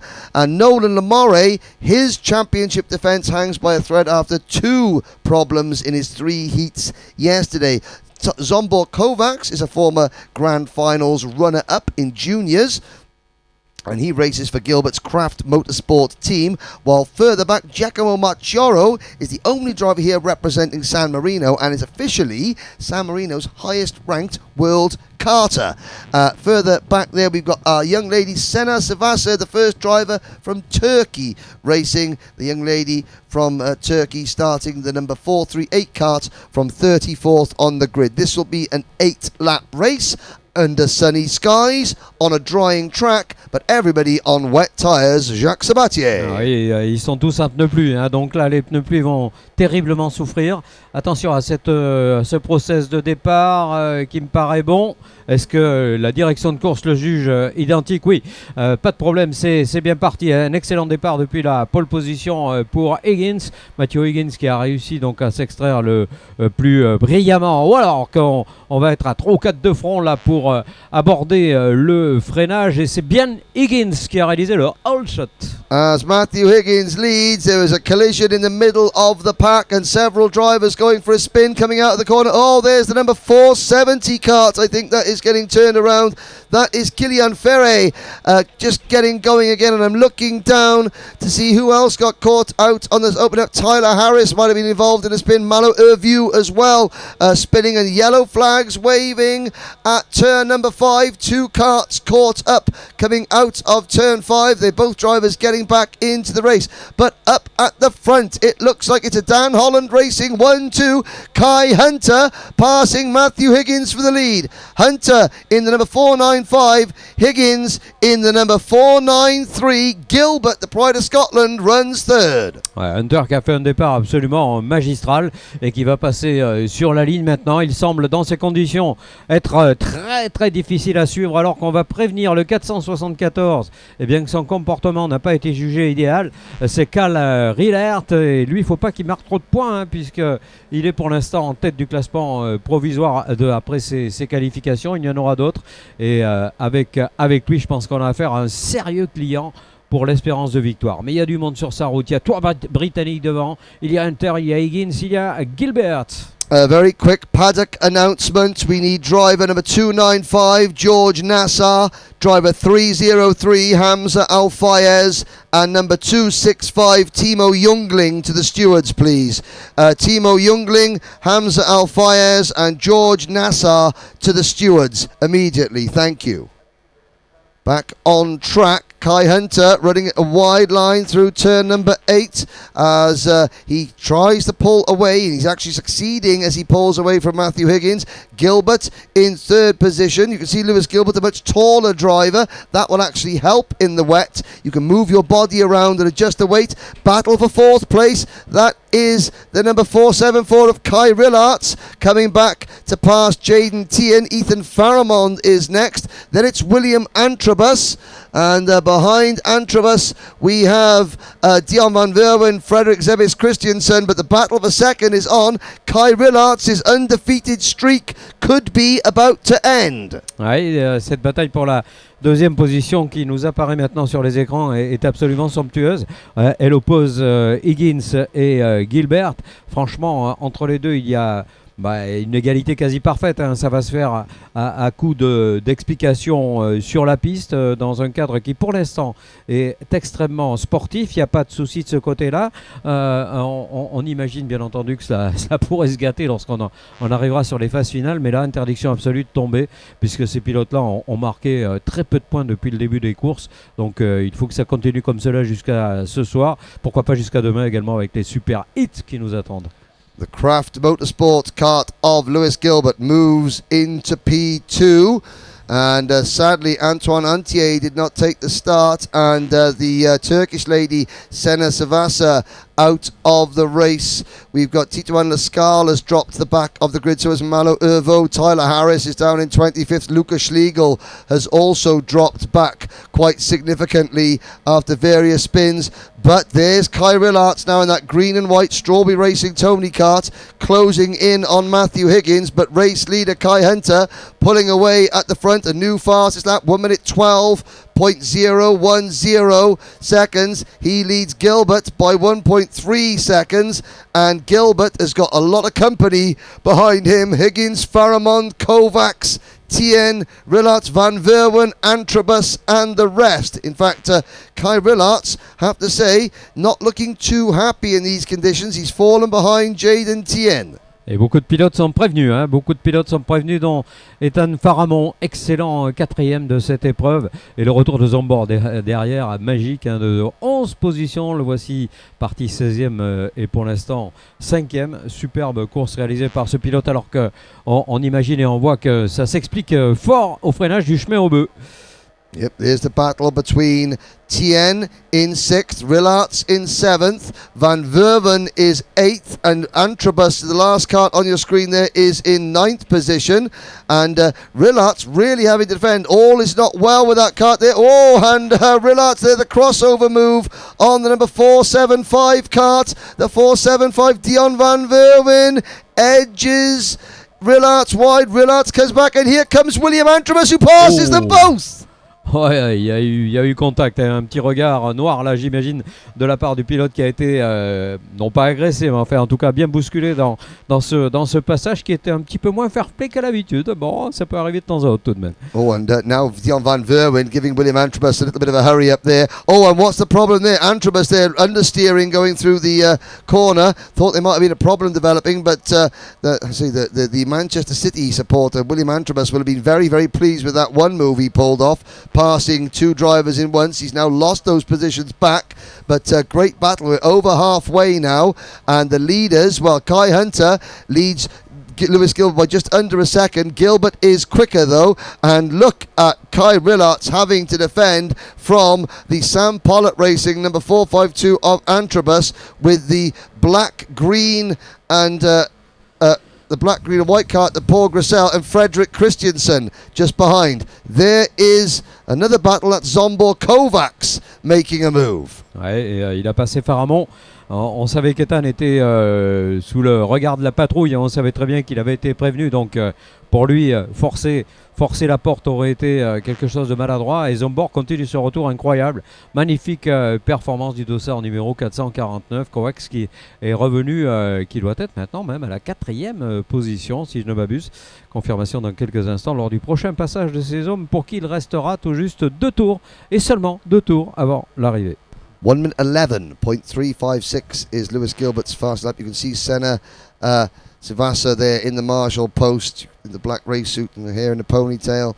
And there it is, that's Christiansen, Zebis Christiansen's kart, the green and white and black RS competition entry. He is chasing William Antrobus down the Chemin au Boeuf straight. He looks to the inside and takes over what is now 9th position. Paul Grissel runs in 10th. Further down the order, Luke Neeson is 11th, and it's Andrei Petrovic, Marcus Olsen, Mitch Hejnet, Nolan Lamore, Mario Sidler, Malo Ervieu, Samuel Ivanov, then Ugo Page, Giacomo Macchiaro, Matisse Meret, Maxence Rees, Baron Sullivan, and Tyler Harris, your top 25. Oh, Giacomo Macchiaro losing a couple of places there, dropping Tim to 23rd position, as Kai Hunter's lead is now just half a second.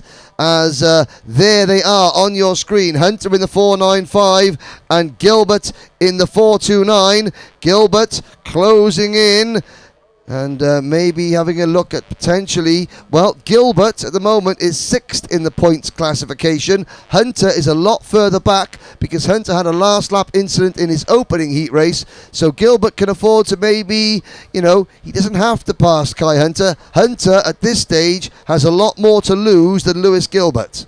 Et dernier tour Henry, avec effectivement cette domination de Kai Hunter, mais relative, même si elle a repris le meilleur tour en course à l'instant. Lewis Gilbert, je pense, est en train d'économiser un petit peu ses pneumatiques maintenant, de manière à pouvoir éventuellement parer à de nouvelles averses cet après-midi, ce qui ne sont pas forcément annoncés d'ailleurs. On verra si la météo s'est plantée ou pas. En tout cas, lui il se plantera pas. C'est Kai Hunter qui devrait l'emporter devant Lewis Gilbert et Matthew Higgins, qui constituera donc le trio britannique leader sous l'œil de Zandvoort qui partait 16e sur la grille de départ. Beau retour également de Van Verven, qui a été prévenu, mais il y en a plein qui ont été prévenus. Alors il va y avoir des convocations à la commission sportive, et est-ce qu'il y aura des sanctions? Ça c'est un mystère. 4 corners to go. They come through turn number 9. Out of turn 10, on to the Cheminot Booth, the back straight. Kai Hunter will not be caught. And this will be his second win in 4 races. Lewis Gilbert maintaining his consistency as he comes out to the final corner. But for Dan Holland Racing, Kai Hunter takes the win from Lewis Gilbert. Matthew Higgins is third, and Zsombor Kovacs. So 2 Dan Holland Racing karts and 2 Craft Motorsport karts in the top 4 positions. And there's a joke in this. An Englishman, a Scotsman and a Welshman walked into a bar and they said, which one of us is going to finish first in the next kart race? Because England beats Scotland, beats Wales, beats Hungary, and Zsombor Kovacs, even though he's from Hungary, he's racing in the British Championship this year with the Craft Motorsport team. So it's a top 4 finish for the Vera Tools British Kart Championship. Ethan Faramond is 4th. Another fantastic drive for Dion van Verven to finish in 6th. Jaden Tien 7th. Kai Rillart's undefeated streak is over. He comes home in 8th position ahead of William Antrobus. Frederick Christiansen is 10th. Then it's Petrovic, Neeson, Grissel, Olsen, Hejnet, Lamore, Ivanov, Page, Ervieu, Reach, Sidler, Harris, Sullivan, Murray, and Giacomo Macchiaro rounds out your top 25. And the track is drying out, but I'm not sure. I think it's a bit early for slick tyres. But the drivers, not in this next race, but the race afterwards, they might be thinking about which tyre to go on. Ouais, c'est vrai que la piste sèche à une vitesse impressionnante, c'est hallucinant. On revient sur ce petit classement parce que j'aime bien parler de ce qui est du meilleur tour en course. C'est Gilbert. Quand on a eu l'impression qu'il assurait, Lewis, et on verra si on s'est trompé. On a l'impression qu'il avait un petit peu de réserve dans sa façon de piloter. Et du côté du plus beau retour, c'est Samuel Ivanov, le numéro 413, qui partait dernier et qui termine 17e. Magnifique, 18 places qui ont été reprises à l'occasion de cette course au format très réduit, puisqu'elle est ramenée aux conditions de piste humide. Donc c'est seulement 8 tours. Allez, on va bien sûr continuer cette fête des seniors avec dans quelques instants la qualification qui va opposer la série B à la série D pour la 4e manche de qualification. Okay, well, there we go. There is a 9-minute break now before the next race. What we're going to do, we will have a quick word from some of our partners and sponsors, and hopefully At the end of the commercial break, Jen Wade will be able to speak to a couple of drivers before we move on to the penultimate race of this morning. Don't go away. Xavier, of course, 3, 2, 1, perform race centre. Nice to have you here supporting everyone. Yeah, it's important to carry some knowledge to educate the young. So this is the decision who took RMCIT with 3MK, Saudi and Rotax. So the idea is to teach the young to become a better and professional warrior, and maybe to improve the safety also in the track and enhance also the performance. Yes, it's more about the whole body, isn't it? Not just being fit as well. And we saw one of the drivers in recovery mode. He was in the sauna, then he was getting in and out of that nice cold bath and having a nice massage we in earlier. But how important is this? I know a lot of the young drivers think about this when they get to the next stage, but of course we know that a lot of the driver programs you work with, Prema or Alpine, Sauber, whoever it might be, they are thinking already the drivers need to be prepared.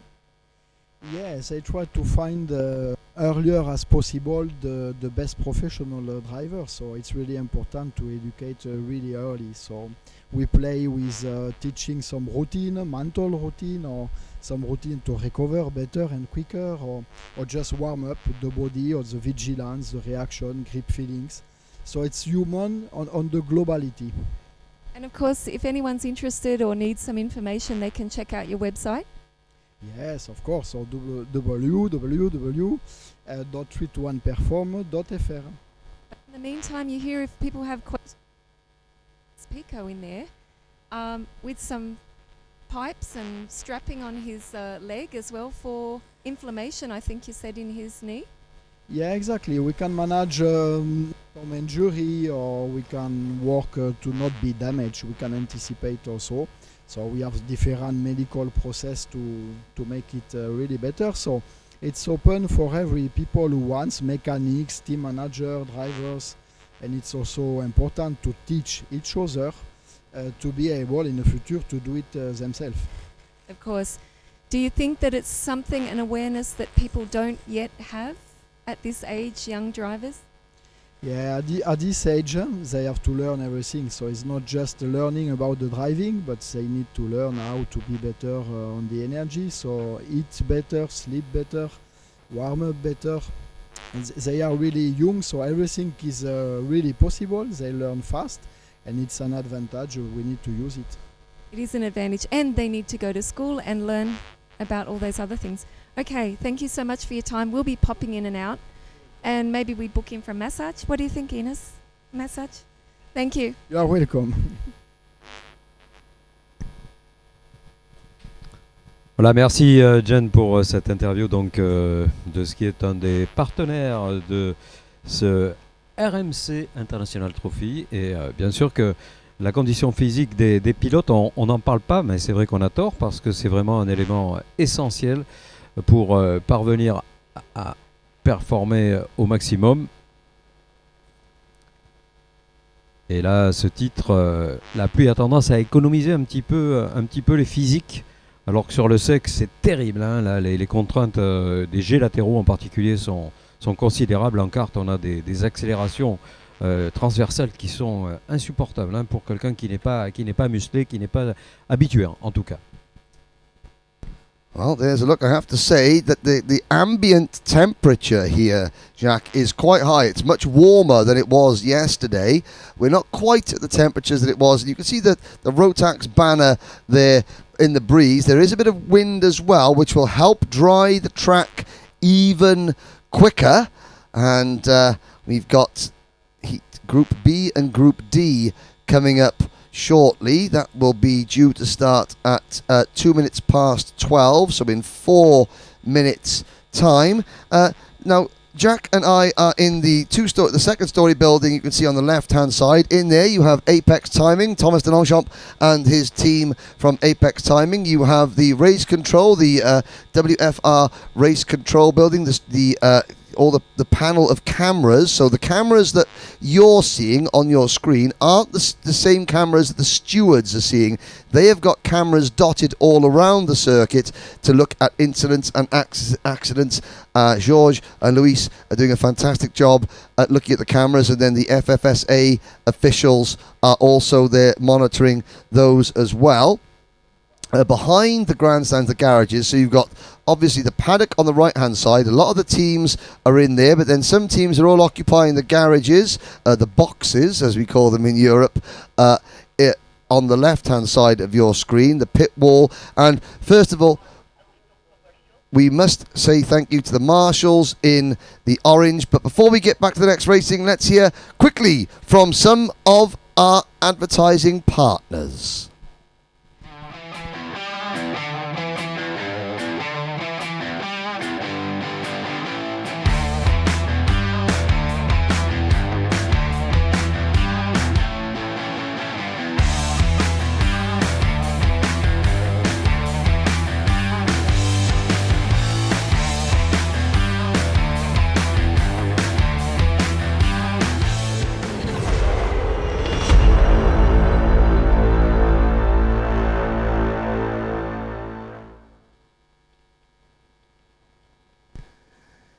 Yes, here we go. The grid is being cleared. It's Senior Rotax Group B and Group D.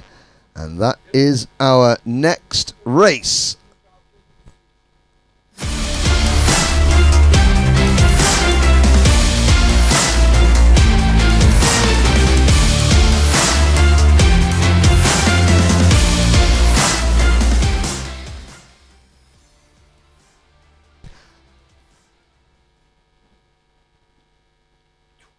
Penultimate race of the morning. Your starting lineup is as follows. Pole position there in the black, white and red cart on the right hand side of your screen, Italy's Elia Papacena, and he's been run and coached by Baz Lammers. On the outside of row number 1, the only Algerian driver here this week, that's Adam Rahali. On row number 2, Israel's Yam Pinto and France's Simon Perigny. Ligne numéro 3, et là aussi on retrouve un Français à la corde. Il s'agit de Maxence Bouvier. Il s'élancera aux côtés d'un pilote allemand, Austin Lee.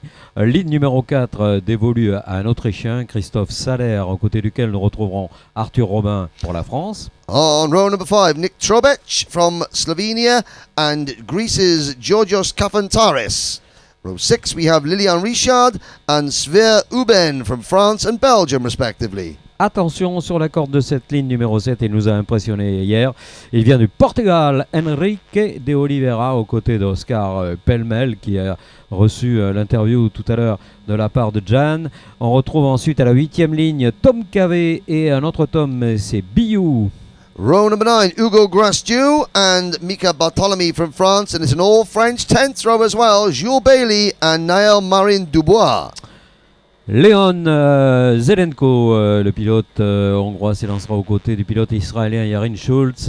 Pour la 12e ligne, on retrouvera un Français, Alexandre Villot, et Marco Philippe Disprent-Price pour l'Autriche. On row number 13, we have Matthias Meloni and Baptiste Schneider from France, and then Rayan Menemne from Lebanon and Louis Jouin from France. France également pour Jonathan Deveau, 15e ligne aux côtés du Danois Lotto Sven. Pour la 16e ligne, Sacha M, le pilote français, aux côtés du Roumain Alessandro Volter. Alvin Sin, Jake Besselbeek, Tristan Koenig and William Ellswood round out your 36-kart starting lineup. This will be another 8-lap heat race, and I have to say the track is looking extremely dry. I didn't check to see if anybody had gambled on slick tyres, but we're going to find out very soon when racing gets underway. This could be a very, very interesting race, Jacques. Ah, et je pense plutôt qu'on a choisi des pneus plus. Hein. J'ai l'impression, en tout cas derrière, devant, on va très vite être fixé. Je pense qu'à apercevoir des sculptures, mais on peut se faire avoir visuellement à ce niveau-là. Le départ, de toute façon, et quoi qu'il arrive, est donné maintenant. Non, faux départ. False start, and there are some drivers at the back of the field on slick tyres. Definitely the driver in the red and black kart starting shotgun on the field, that is Tristan Koenig. Tristan Koenig on slick tyres. I'm just seeing, has everybody gone out? Yes, they have. The front runners are mainly on wets. I think the 402 is on slicks. That would be Jonathan DeVoe. Jonathan DeVoe starting back in 29th position. And certainly in the middle and the back of the pack, there are a handful of drivers on slick tyres. Et je pense que c'est le bon choix. It's a good choice, no? I think that might be it. It's only 8 laps. The first 2 or 3 laps could be very, very sketchy for them. But if you look at the track, it's damp. But when those slick tyres get a bit of temperature in them, then I think slick tyres could come forward towards the end of the race. The question is, how far back will those drivers on slick tyres fall before their tyres come up to temperature and start getting quicker than the wet runners? Allez, on va voir. Hein, c'est extrêmement impressionnant, hein, parce que devant, la quasi-totalité des pilotes sont en pluie. Là, ils vont les mettre minables, comme on dit vulgairement, alors que les pilotes en stick, évidemment, vont devoir attendre quelques tours avant de pouvoir trouver leur utilité maximale. Oh, and we're going to go around again. And this is going to help the drivers on slicks even more. The longer that we stay out before we go racing, the better it is for the drivers. And it's a red flag. A red flag. 2 false starts. A red flag. And when the drivers stop on the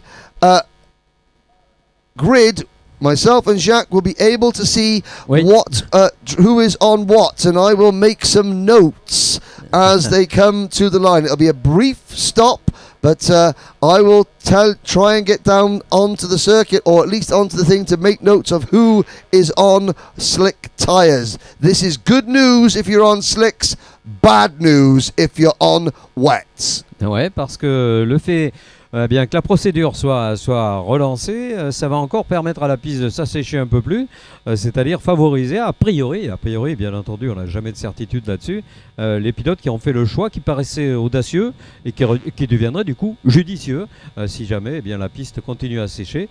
Et notre ami Henry Bodett va se rapprocher justement de cette grille de départ pour prendre des notes, pour savoir qui a fait le choix du slick, qui a fait le choix du pneumatique sculpté. On regarde le ciel en même temps, parce que si jamais la météo nous propose quelques averses, évidemment là le choix serait vite fait, mais en tout cas devant, pas de problème, tout le monde est parti avec des pneus dont on voit qu'uniquement sur les 2 tours de formation, eh bien ils ont pas mal souffert. On voit Papacena qui est parti en pluie. Il va être appelé par notre directeur de course Manuel Branco, et là ça sera pour lui expliquer le code de la route, et le code du comportement surtout. Lorsqu'on a ce genre d'arrêt, hein, bien c'est jamais pour avoir des félicitations du jury, c'est beaucoup plus volontiers pour qu'on rappelle à l'ordre ces pilotes. Et je crois que de ce côté-là, Manuel est vraiment un directeur de course à la fois plein d'autorité et plein de bon sens. Ce qui fait de lui, eh bien, sans doute un acteur essentiel pour la sécurité des pilotes et l'équité sportive de ce type d'épreuve. Alors certains ont choisi des visières teintées, d'autres des visières claires. Là aussi, cela veut dire qu'on n'a pas du tout la même façon d'imaginer quelle est la physionomie de cette course. Alors lorsqu'on prend des visières claires, c'est pour évidemment améliorer la vision, mais comme le soleil est de retour, ça va être encore un petit peu plus pénalisant, et aucun pilote n'a choisi le slick devant. Ah si, pardon, le 458 a choisi le slick. Alors de qui s'agit-il pour ce 458 ? Il s'agit d'un pilote qui évolue plutôt bien, hein. Il s'agit de Sphère Urban qui lui a choisi le slick. Voilà, notre ami Henry qui lui a toutes les infos. Yes, you mentioned Sphère Urban. There are 4 drivers on slick tyres. Sphère Urban is one of them in kart 458, starting for the GKS Lemons team in 12th position. Alexandra Villiod, starting 23rd in kart number 459, is on slick tyres.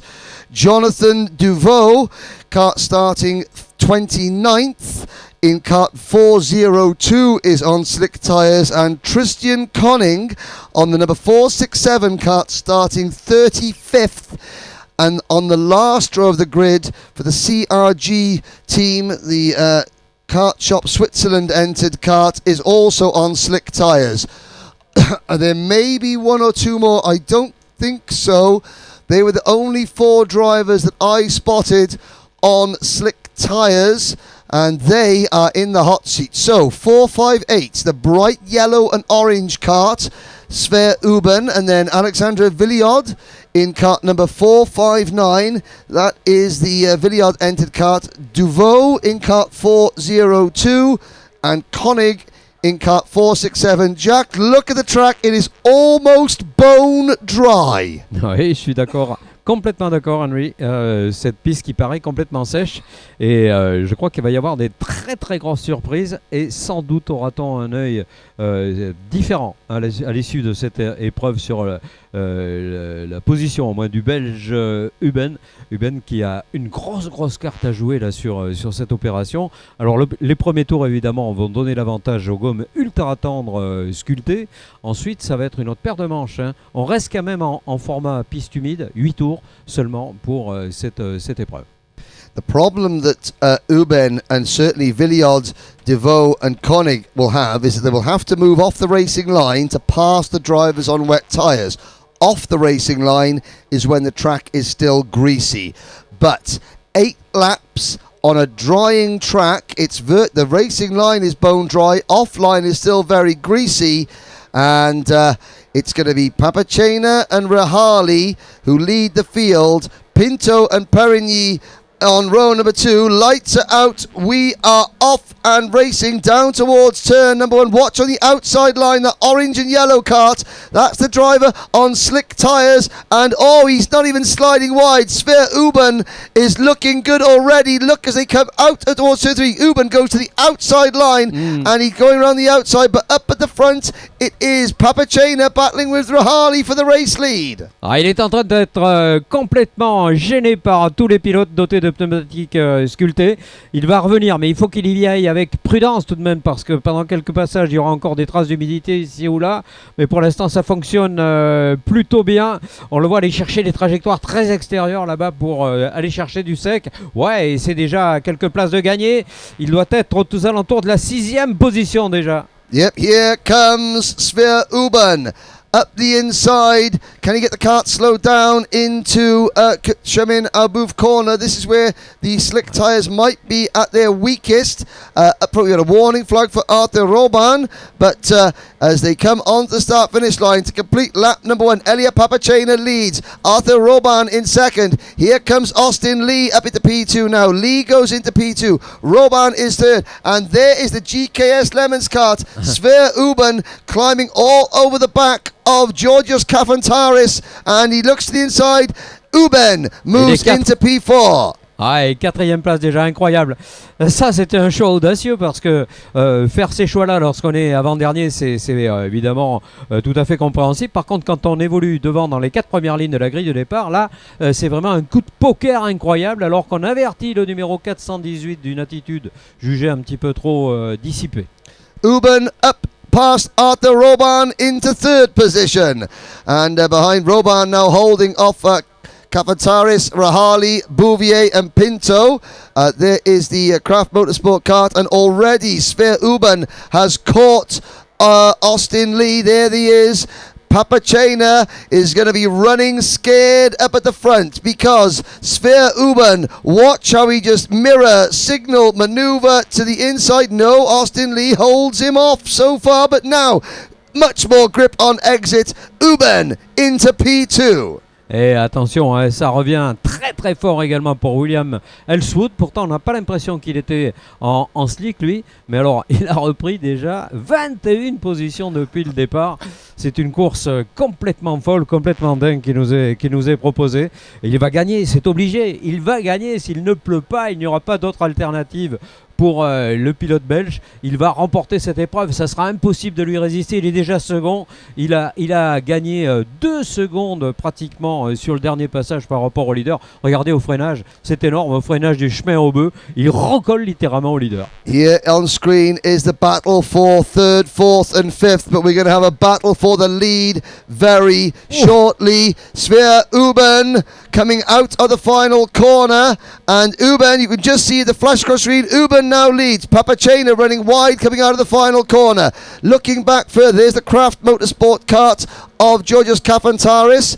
He is in front of Jan Pinto. William Ellswood has gained 25 positions from the back of the grid. He's up into 11th. Now, I didn't see whether Ellswood was on slick tyres. He must be on slick tyres. Oh, yeah. If he's on wet tyres and he's passed 25 karts, also wet tyres, that is the drive of the weekend so far from William Ellswood. He qualified 107th out of 107. There was an issue with the driver forgetting to put the fuel pump onto the car and switching it on. So he went out with no fuel connected to the car, which was a driver error because that was his one job, and he forgot that. So now he's got to make it up to his dad, Stefan. He passed 57 drivers on track yesterday. He's passed another 25 so far this morning. There is the number 4 feet. That's another of the Craft karts in fourth position. But Uben, Papachena, Lee, Bouvier, then Kafantaris, Pinto, and a big gap back to Roban, Biwe, Pelemel, Trobech, Viliod. Viliod on slick tyres is up to 11th position. Ellswood 12th. Zelenko is 13th. Et attention, ce qui va se passer maintenant, on est à mi-course, c'est que les pluies vont souffrir, beaucoup souffrir, beaucoup se dégrader très très vite. Donc avantager encore un petit peu plus les pneumatiques slick. Et regardez avec quelle avance maintenant Uben est en train d'écraser complètement cette course, même si le pilote italien Papachena réalise une course absolument magnifique, parce que c'est vrai qu'il n'a pas l'outil pour aller remporter cette épreuve, mais il se bat comme un diable. Superbe second. Watching the drivers, that's going around the panoramic bend. There's Arthur Roban in the front of this group. Tom Billow, Biwe, and then Pelemel, followed by Trobech and Viliod. Viliod looking to the inside. And Viliod, I think they're picking up another position on slick tyres, don't forget. Roban in the number 506 Gillard kart on wet tyres. And look at Alexander Viliod now. Viliod moves into 7th position. At the back of this group, as Sven Urban, at the back of this group, the light blue livery kart, same livery kart as what you're looking at on the screen. That on your screen is Georgios Kafantaris, and he's closing in on Maxis Bouvier for 4th position, but the same colour kart, that bright blue Craft Motorsport kart, you can just see him here at the back of the grid. Now there, with a white crash helmet, that is William Ellswood. He has gained 24 places. He's 12th at the moment. Is he on, I think he's on wet tyres, and he's just out driving everybody else on wet tyres. Incredible stuff. Ouais, et puis il y a maintenant pratiquement 2 secondes d'écart entre les slicks et les pluies, et peut-être plus maintenant même, parce qu'il a amélioré son record du tour, soit Uben, et ouais, il y a 2 secondes et demie même de différence entre les pluies et les slicks. C'est absolument imparable, il n'y a pas de solution. Vilio va faire une très très bonne opération, là aussi un choix extrêmement judicieux, 459, il est 7ème maintenant, il partait à la 23e position, fabuleux choix, après tout partant de là on risque pas grand chose, mais par contre coup de chapeau à Sver Uben. Now there is Ellswood. Ellswood is on wet tyres. He has passed more drivers than anybody else in this race, and he's done it whilst on the same tyres as most of everybody else. Oh, and he's got to be so careful now that he doesn't get a nose cone penalty. And drivers in front running wide, and that is Nick Trobech and Tom Billow, and Ellswood cracks the top 10 from 36th on the grid. The leaders starting their last lap now. Uben, 6 seconds in front of Papachena, Lee, Bouvier, Kafantaris. There's the battle between the 442 of Trobech, the 483 of Biro. Running wide there, Tom Bio getting passed by Oscar Pelemel and Leon Zelenko. Et les survivants en pneumatique pluie ont un mérite incroyable, que ce soit Papachena, que ce soit Lee, que ce soit Bouvier, que ce soit Kafantaris, que ce soit Pinto, ils résisteront, je pense, jusqu'au bout à Vilio qui va faire une opération comptable extrêmement intéressante, évidemment. Couple of corners to go, and Sver Uben, the GKS Lemons powered driver, in cut. There he is, coming into the back straight for the final time. An inspired gamble. And number 458, Sver Uben. He still runs a little bit wide. It's still greasy out there. But Sver Uben comes out of the final corner. What a win for the Belgian. Oui, puis on a vu qu'il s'est retourné vers son assistant, semblant leur dire merci, immense merci. L'équipe GKS qui aura fait encore un boulot fabuleux et un choix, encore une fois, osé. Mais c'est comme ça que ça marche. Il y a des fois où ça passe, des fois où ça casse. The rest of the field come across the line. Elia Papachena finishes second. Austin Lee is third. Maxence Bouvier is fourth. Georgios Kafantaris is fifth. Yam Pinto comes home in sixth. On slick tyres, Alexandra Villiard gains 16 places to finish seventh. Arthur Roban is eighth. And check this, William Ellswood on wet tyres passes 27 drivers in that race. He passed 57 yesterday, 77, that'll be 84 drivers he's passed on track in 5 races. If William Ellswood makes the final tomorrow afternoon, that is the drive that got him into the final. Leon Zelenko, last year's junior champion, comes home in 10th position. Then it's Nick Trobech, Oscar Pelemel, Tom Bilo, Tom Cave, Michael Bartolome, Raya Menamne up 11 position to 16th, Simon Perigny, Jewel Bailey, Christophe Sala, Jonathan DeVoe finishes 20th on slick tyres ahead of Enrique de Oliveira, Lilian Richard, Lotus Tavine, Jake Besselbeek, Adam Rahali from the front row of the grid. The Algerian driver drops to 26th. And looking down, I have to say that 36 drivers started, 36 drivers finished. Fantastic performance there from everybody. But I've got to say, and it's not because I'm British and William Ellswood is British, because he's English and I'm Welsh, so it doesn't matter. But that is the drive of the weekend so far. And it does mean, Jacques, that we have one race to go before we break for lunch. It will be Senior Rotax Group A versus Group E. And at the end of this race, all the senior drivers will have done 4 out of their 5 heats. This afternoon, after the lunch break, we have 9 more heats to bring you. The final heat for every single driver to decide where everybody starts for tomorrow morning's super heat. But slick tyres now, Jacques, must be the way to go. Ah oui, là, il n'y a aucun doute. On peut même imaginer, parce qu'on peut s'amuser aussi, hein, n'est-ce pas, que Guesswood, s'il était parti en slick, eh bien, on aurait pu gagner cette épreuve en partant dernier, ce qui est quand même assez exceptionnel. D'abord, significatif de son immense talent, et puis regrettable, évidemment, cette position de dernier, puisqu'il va la vivre et la revivre à chaque fois qu'il va intervenir sur cette piste. Il nous reste à opposer les AOE, c'est-à-dire qu'on va retrouver l'auteur de la pole position qui va s'élancer depuis cette corde de la première ligne. And there's a look now for those of you new to karting. That's the weigh scales here at Le Mans. Every kart has to be on the correct weight limit. But it's time for the final race. As you can see, all the drivers going through there. In the paddock, there's Darren Brown getting on camera with the Tony Kart shirt into his walkie-talkie, and we'll wait there. We'll see there. There's the number 419 kart coming through. That is Louis Juin, but it's the final race of the morning. Group A, Group C in Senior Rotax.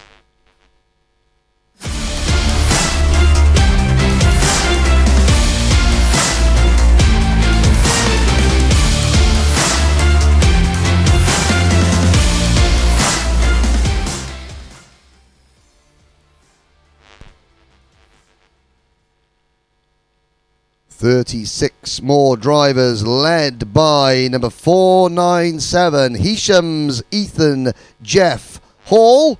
And alongside Ethan on the front row of the grid, the Dutchman Devian Royst. Mark Kimber. Now, you will see an American flag next to Mark Kimber's name. That's incorrect. Well, I mean, Mark Kimber has conquered his hometown of Solihull.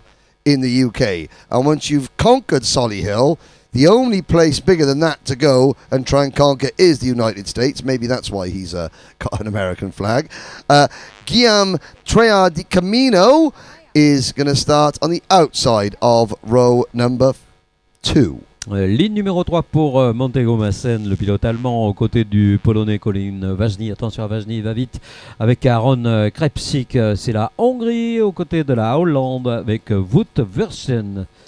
Jules Roussel and Chloe Canard are an all-French fifth row of the grid, while William Christiansen from Denmark and Jamie Perilli from the United Kingdom start on row number 6. Sur la ligne numéro 7, Kamal Emrad pour l'Australie aux côtés de Mathias Joseph, le français. Ligne numéro 8, Antoine Mahler, le pilote français aux côtés de Mette Argun, le pilote autrichien. Row number 9, Tom Voyot and Kem Argun, with Nicky Gauchi, the Maltese Falcon, and Axel Goss starting on row number 10. Sur la 11, on va retrouver Macaulay Bishop, le pilote britannique aux côtés de Léo Lopez, le français. Joyce Martin, lui, ou Martin plutôt, puisqu'il est français, aux côtés du sud-africain Nicolas Chénaud. Hugo Dovier and Tim Tarasson are an all-French 13th row. Anya Levar from Slovenia and Alexis Sturkson from France on row 14. Sur la ligne numéro 15, Malek Adam, le pilote émirati aux côtés de la Libanaise, Stéphanie Obejka. Ligne numéro 16 pour Karol Kaminski pour la Pologne. À ses côtés, Leit Mumina.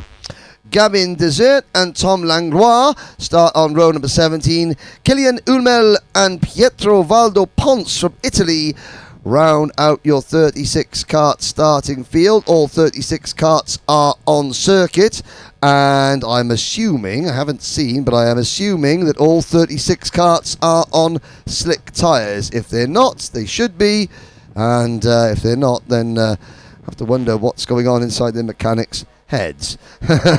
But it is Ethan Jeff Hall and Devian Royst. Royst in kart 465, the Tony Kart chassis, alongside the Strawberry Racing Tony Kart of Ethan Jeff Hall. For the final time this morning, drivers come to the line, lights are green, we're off and racing, and it's Jeff Hall leading the field. I'm sure they'll be tiptoeing into turn number 1, just in case there's any residual water, and off track, of course, the grass and the curbs still be very wet indeed. Oh, Macaulay Bishop sideways on the grass in that Dan Holland Racing Kart. He catches it and carries on.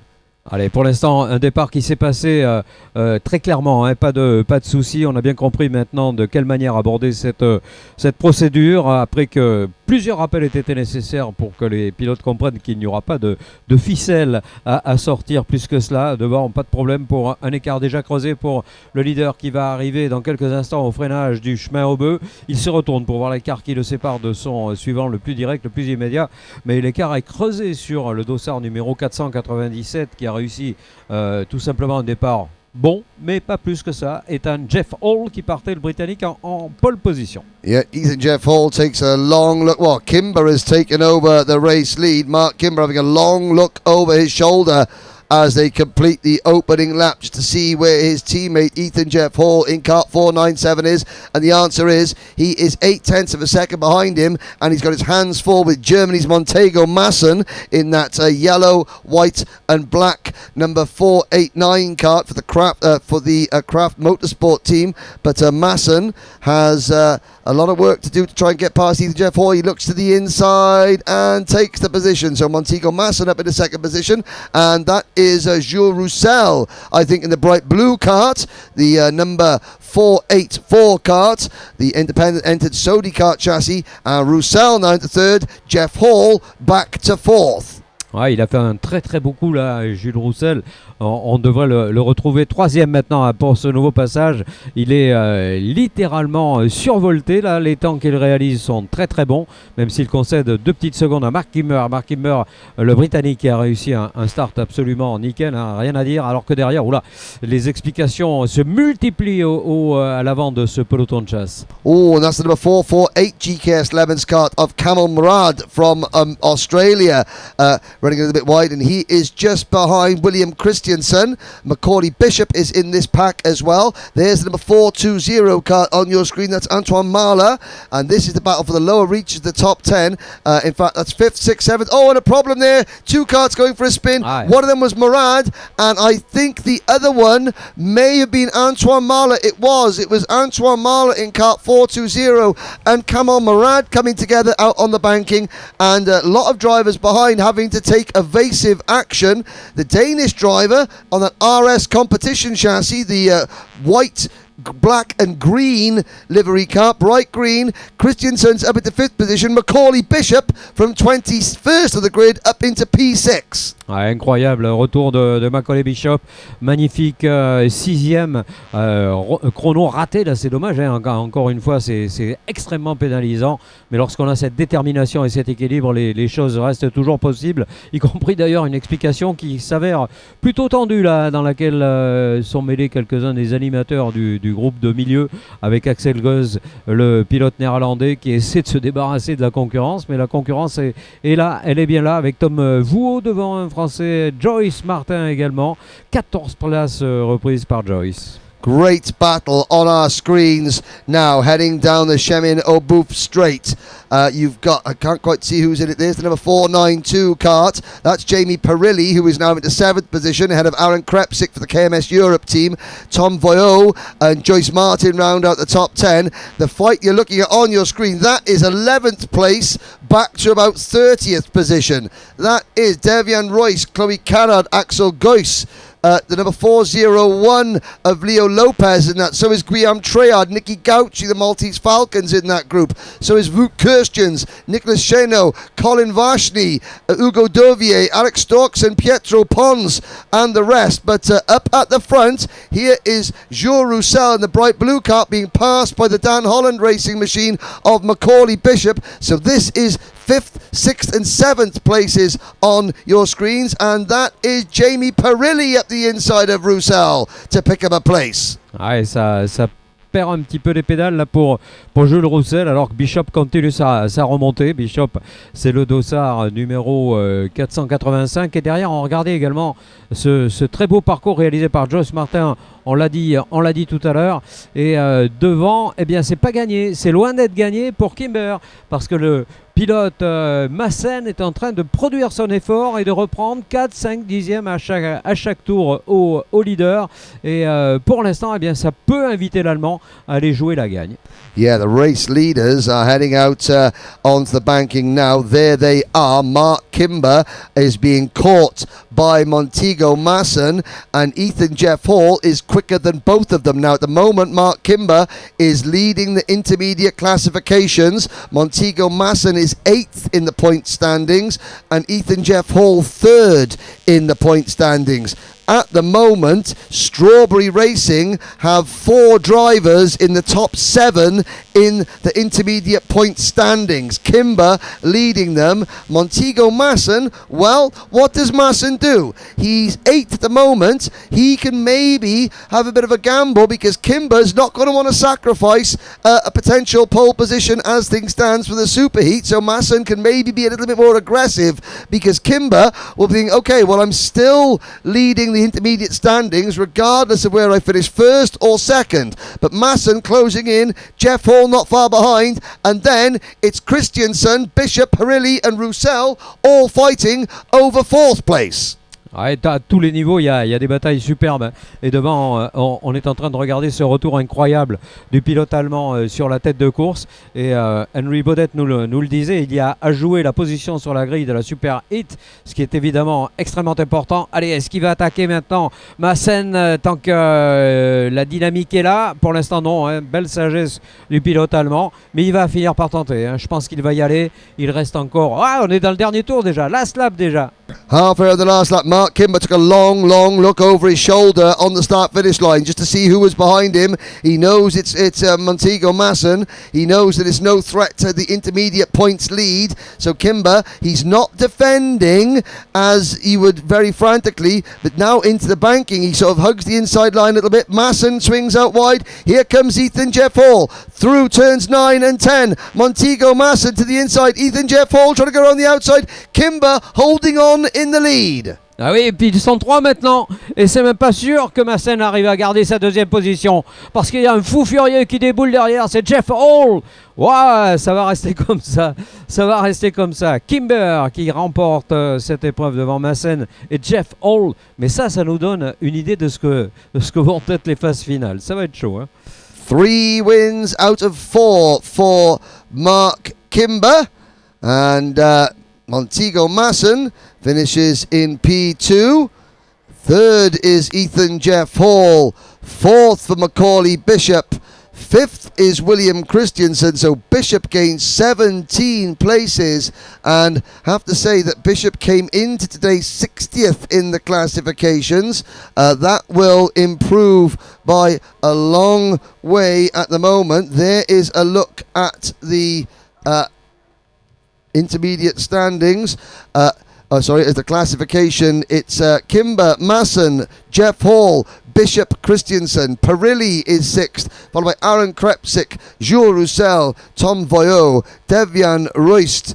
And behind Devian Royst, it is Joyce Martin in 11th, Chloe Canard 12th, then Kamal Murad, Guillaume Treyard, Axel Ghost, Nicky Gauchi, Tim Tarasson, Mete Argun, Colin Varshney slipping back to 19th, Leo Lopez rounding out your top 20. Voilà, et toujours pour la petite histoire et pour la grande, meilleur tour dans cette épreuve pour Devian Rost, le pilote néerlandais numéro 465, et la meilleure remontée nous vient de Bishop, Macaulay Bishop, qui partait très très loin sur la grille de départ et qui termine 4e, superbe performance encore une fois du Britannique. Va falloir remettre le couvert puisqu'on va les revoir en fin d'après-midi tout à l'heure. Pour l'instant, nous allons procéder à une petite neutralisation du circuit qui nous conduira en tout début d'après-midi justement à retrouver le DD2 Master. Well, there you go, ladies and gentlemen. That concludes this morning's racing. As Jacques Sabatier said, at 2 p.m. local time, we will be back with the final 9 heats of the 2023 Rotax Max International Trophy. We will be back live on air a little bit before then, maybe 5 or 6 minutes before so 5 to 2, so please stay tuned, and we will have a break for lunch. So thank you very much for joining us. This is a 3MK promoted event for WFR Live TV broadcast on motorsport.tv, the 2023 Rotax Max Challenge International Trophy from Le Mans. See you in just over 1 hour's time.